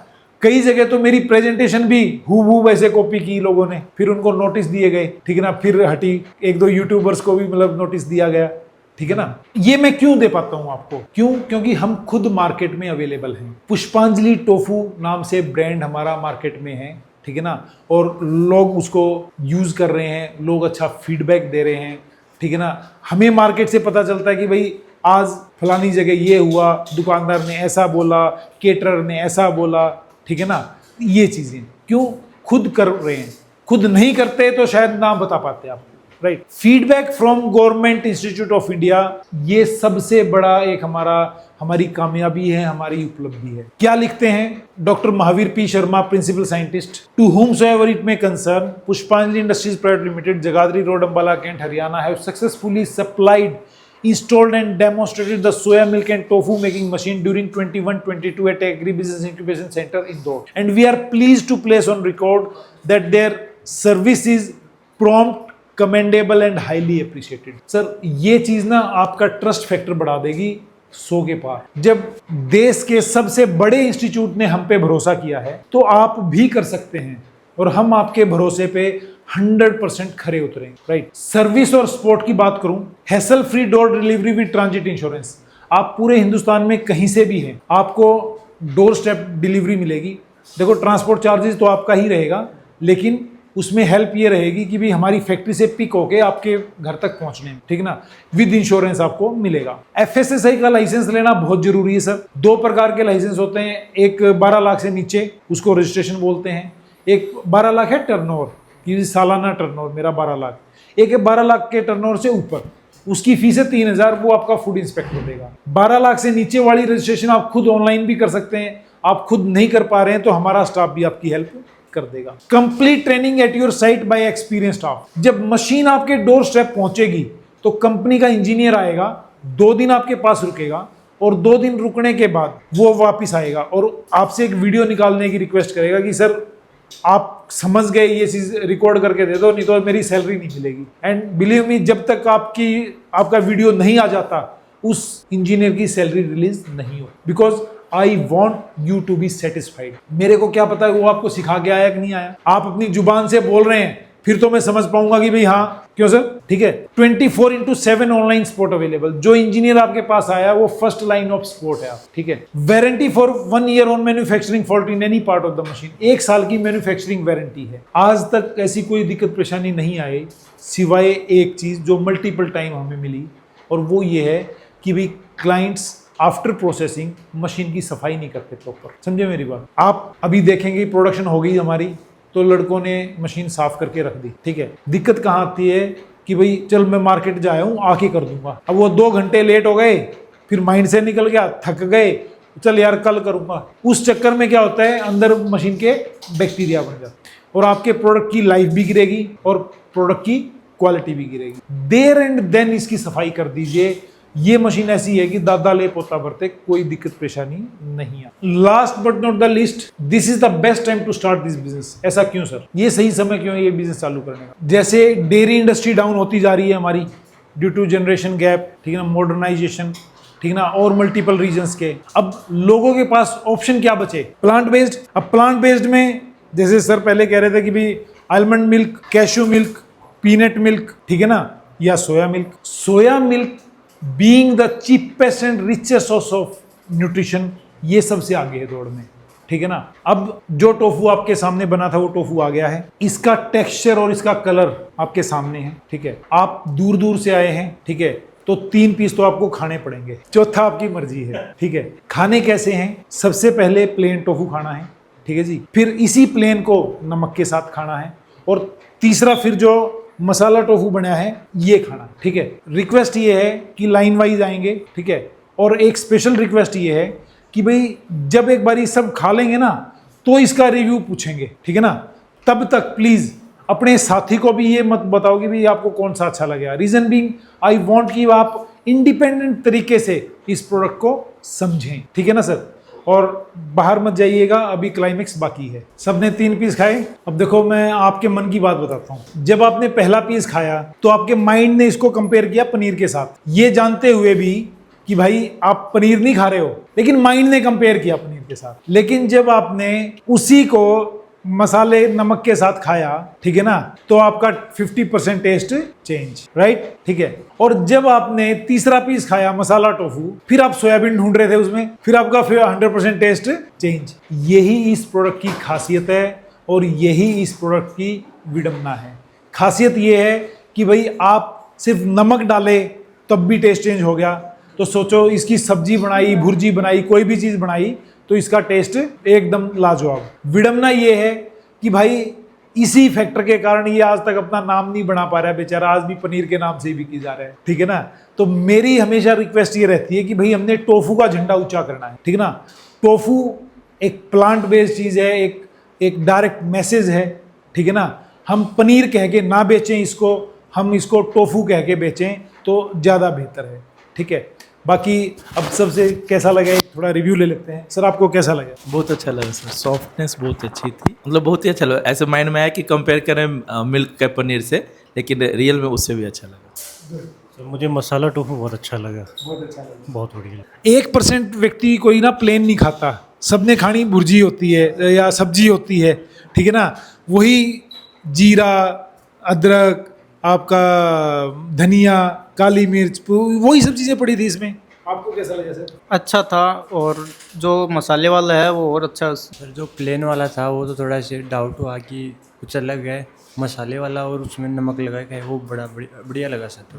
कैसा लगा सर? मैं स्मेल एक्सपेक्ट कर रहा था लेकिन नहीं है, हाँ वो नहीं थी, वो बेहतर है। सर हमारी टेक्नोलॉजी में जो है ना स्मेल तो है ही नहीं, ख़त्म है, ठीक है ना। प्लेन भी जब आप फर्स्ट टाइम यूज़ करते हैं, आपने अगर पहले टोफू को अगर कोई खाया है तो फिर तो आपको पता ही नहीं चलेगा, फिर तो आपको हमारा बहुत बेहतर लगेगा, ठीक है ना। स्मेल हमारे प्रोडक्ट में नहीं है, जो जीभ पे जाएगा ना उसको फ्लेवर बोलते हैं। और फ्लेवर देखो, सोया का अगर आप सोयाबीन से सोया निकालोगे तो फिर तो अननेचुरल चीज़ हो गई, उसके अंदर कोई आप ऐसा सब्सटेंस केमिकल डालोगे तो, ठीक है। आपको कैसा लगा? बहुत अच्छा लगा। अभी तक हम नेचुरल जो ये गाय का जो था बना हुआ पनीर, क्योंकि मेरी खुद की शॉप है, बाकी लगभग इसमें कोई डिफरेंट नहीं है, एक सही माना मेरे को लगा था। जैसा अपन जो पनीर चल रहा है, ये टोफू भी बिल्कुल वैसे ही और अच्छा है। बहुत अच्छे सर। सर एज कंपैरिजन करें तो टेस्ट अच्छा था, 90% 100% में थोड़ा सा ये डिस्काउंट वो था। बट सर आपका जो ओवरऑल सेशन था सर वो बहुत फंटेस्टिक था, मतलब सारी चीज़ों को लेके, मतलब प्रोडक्शन लाइन से लेके मार्केटिंग, सेल्स, प्राइसिंग, कॉस्टिंग, सारी चीज़ें आपने बताई हैं। और कभी डिमोरलाइज मत हो बिफोर 6 मंथ, ये जो आपने बताया बहुत अच्छा होता है sir. Thank you sir, thank you. Ma'am आप क्या कहना चाहेंगे? मेरे को लगता है कि आपने पहले टोफू खाया है। हाँ, मैंने पहले वाला जो खाया हुआ वो मुझे हार्ड लगता था, इसमें थोड़ा मॉइस्चर था तो सॉफ्ट था, मतलब खाने में ऐसे एकदम खारापन भी नहीं आया, इसीलिए मॉइस्चर की वजह से। तो और वो भी यही बोल रहे थे कि मार्केट में जो मिलता है वो टूटता भी ज़्यादा है, तो ये क्योंकि इसमें पानी की क्वांटिटी थी, या मतलब आपने जो जैसे कंसिस्टेंसी जो रखी थी उससे सॉफ्ट। आपको कैसा लगा सर? सेम टोफू हमने खाया हुआ है तो काफ़ी हार्ड होता है और मतलब टूटता है, तो ड्राई सा हो जाता है, तो वो ड्राई नहीं था, वो अच्छा था इसलिए। सर आपको कैसा लगा? मतलब जैसे टोफू इससे पहले एक बार खाया ना, टोफू बिखर जाता था, वो टूट के जैसे फैल जाता था, टुकड़े टुकड़े हो जाता था। तो ये बेस्ट है, क्वालिटी बिल्कुल, और टेस्ट भी लाजवाब है। मसाला टोफू जो चेक किया है, मसाला टोफू वो एकदम बेस्ट है। चलो बहुत बढ़िया सर, आप सबको यहाँ मतलब टेस्ट करके अच्छा लगा। आई होप कि आप सबका आना सफल हो गया होगा, ठीक है। अभी आपको हम हॉट कॉफ़ी पिलाएंगे, ठीक है। हालांकि गर्मी स्टार्ट हो चुकी है तो गर्मियों में हम कोल्ड कॉफ़ी करते हैं, लेकिन कम्युनिकेशन कुछ ऐसा हो गया, बच्चों को लगा कि भाई हॉट बनानी है तो उन्होंने हॉट कॉफ़ी बना दी है, तो हॉट कॉफ़ी पिलाते हैं। सर मिल्क ना एक्चुअली क्या हुआ है, पीछे गाय बांध रखी है, उसका पिला रहे हैं। लोहे की गाय है सर हमारे पास, उसका दूध निकालते हैं। सर ये हमारी सोच है that we don't believe in selling machines, we believe in selling success. आप लोग कामयाब हो तो हम कामयाब हैं, सिर्फ एक मशीन बेचने से हम कामयाब नहीं हैं, ठीक है। तो उम्मीद है आप सबके सवालों के जवाब ऑटोमेटिक तरीके से आए होंगे, ठीक है ना। स्टिल अगर किसी का कोई सवाल रह गया हो तो आप मेरे से पूछ सकते हैं, अदरवाइज आफ्टर लंच 1-to-1 का सेशन आप मेरे से करें, ठीक है ना। जो भी भाई लगता है कि भाई हाँ ये प्रोडक्ट आपके मतलब का है, आप इस बिज़नेस में काम कर सकते हैं, यू आर मोस्ट वेलकम। आप अपनी बुकिंग करवा सकते हैं, ठीक है ना, और आगे बढ़ सकते हैं। पुष्पांजलि इंडस्ट्रीज़ हमेशा आपके साथ है, ठीक है। एक और स्पेशल रिक्वेस्ट है मेरी आप सबसे लास्ट, ठीक है, उसके बाद आप सबका लंच। ये रिक्वेस्ट मेरे लिए नहीं है, ना ये आपके लिए है, ये इस सोया इंडस्ट्री के लिए है। आज के बाद अपने शहर में जाके, ठीक है, कभी भी किसी भी शॉप पे गए हो, किसी भी रेस्टोरेंट में गए हो, ठीक है ना, तो दुकान वाले से ये पूछे कि टोफू है क्या, 2 जवाब आएंगे आपको, हाँ या ना। अगर कहता कि हाँ है तो भाई एक पैकेट ले आओ, 60-70 रुपए का क्या है, अपनी ज़िंदगी में यूज़ करो टोफू को, पनीर को बैन कर दो, ठीक है ना। और बंदा कहता कि नहीं टोफू क्या चीज़ है, तो आज जो ज्ञान प्राप्त किया है वो सारा दे दो, ठीक है ना। इससे क्या होगा, सोया के बारे में अवेयरनेस फैलेगी, लोग जानेंगे, लोगों को समझ में आएगा। क्योंकि जब आप दुकानदार से बात कर रहे होंगे तो कोई और व्यक्ति भी साथ खड़ा होगा, अकेला वो तो होगा नहीं, ठीक है ना। तो जितनी ज़्यादा अवेयरनेस आप फैला पाएँ प्लीज़ फैलाइए। ये एक स्वदेशी प्रोडक्ट है, अपने किसानों का फ़ायदा है, ठीक है ना। जितना ज़्यादा ये सोया प्रोडक्ट्स बनेंगे उतना हमारे मतलब किसानों को बेनिफिट होगा। और देखिए ना, सोयाबीन उगाई किसने, हमारे किसानों ने, प्रोडक्ट बनाया किन्होंने, हमारे लोगों ने, खाया किसने, हम सब ने, बेनिफिट किसको होया, हम सबको होया। तो प्रॉपर एक स्वदेशी प्रोडक्ट है, ठीक है ना। तो आइए मिलके टोफू का झंडा ऊंचा करें। Thank you very much. तो सर आप कहाँ से आए हैं ट्रेनिंग लेने के, और थोड़ा फीडबैक दीजिए ना ट्रेनिंग का। मेरा नाम मोहित है, मैं सोनीपत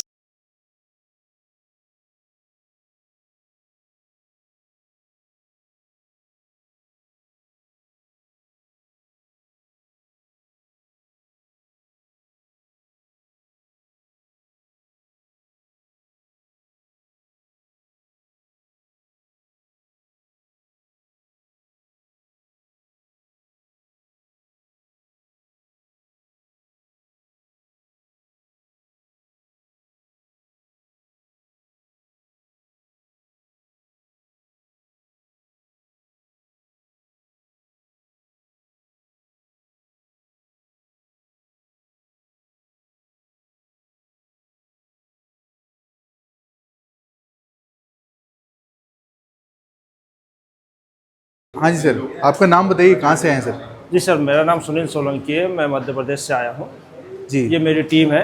हमने यहाँ पर लाइव ट्रेनिंग सेशन देखा जिससे हमें बहुत अच्छा लगा और सारी चीज़ें हमने डीपली सीखी है और इसको समझा है, और साथ में टेस्ट भी किया हमने जो कि बहुत बेस्ट था। और ख़ासतौर पे जो वो मिक्स वाला अच्छा मसाला टोफू जिसे बोलते हैं, मसाला टोफू में बिल्कुल ऐसा प्रोडक्ट है कि खाने के बाद आदमी खाता ही जाए, बार बार इससे इच्छा होती है।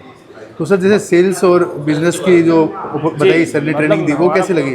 हम इस बिजनेस को करना चाहते हैं, इसलिए यहाँ पर लाइव ट्रेनिंग सेशन में आए और हमने देखा कि सारी मशीनें और यहाँ से परचेस करने के लिए, और जो सर का हमारा जो प्रेजेंटेशन था बहुत बेस्ट था, खासतौर पर सेलिंग और मार्केटिंग, जिससे कि आपको माल प्रोडक्शन करने में और सेल करने में भी कोई परेशानी नहीं आती है। ये सारी चीज़ों की उन्होंने डीपली हमें जानकारी दी। तो आप सब मिलके काम करेंगे जी, ये हमारी टीम है, ये हमारे सीनियर तिवारी जी है, ये नेक्स्ट हमारे फ्रेंड है, ये भी, ये सब हम मिलकर के प्लान की तैयारी कर रहे हैं, और जो हम आगे चल के इसको परचेस करके मार्केट में एक अच्छा एक प्रोडक्शन करके अच्छा सेल आउट करेंगे। जी सर, थैंक यू।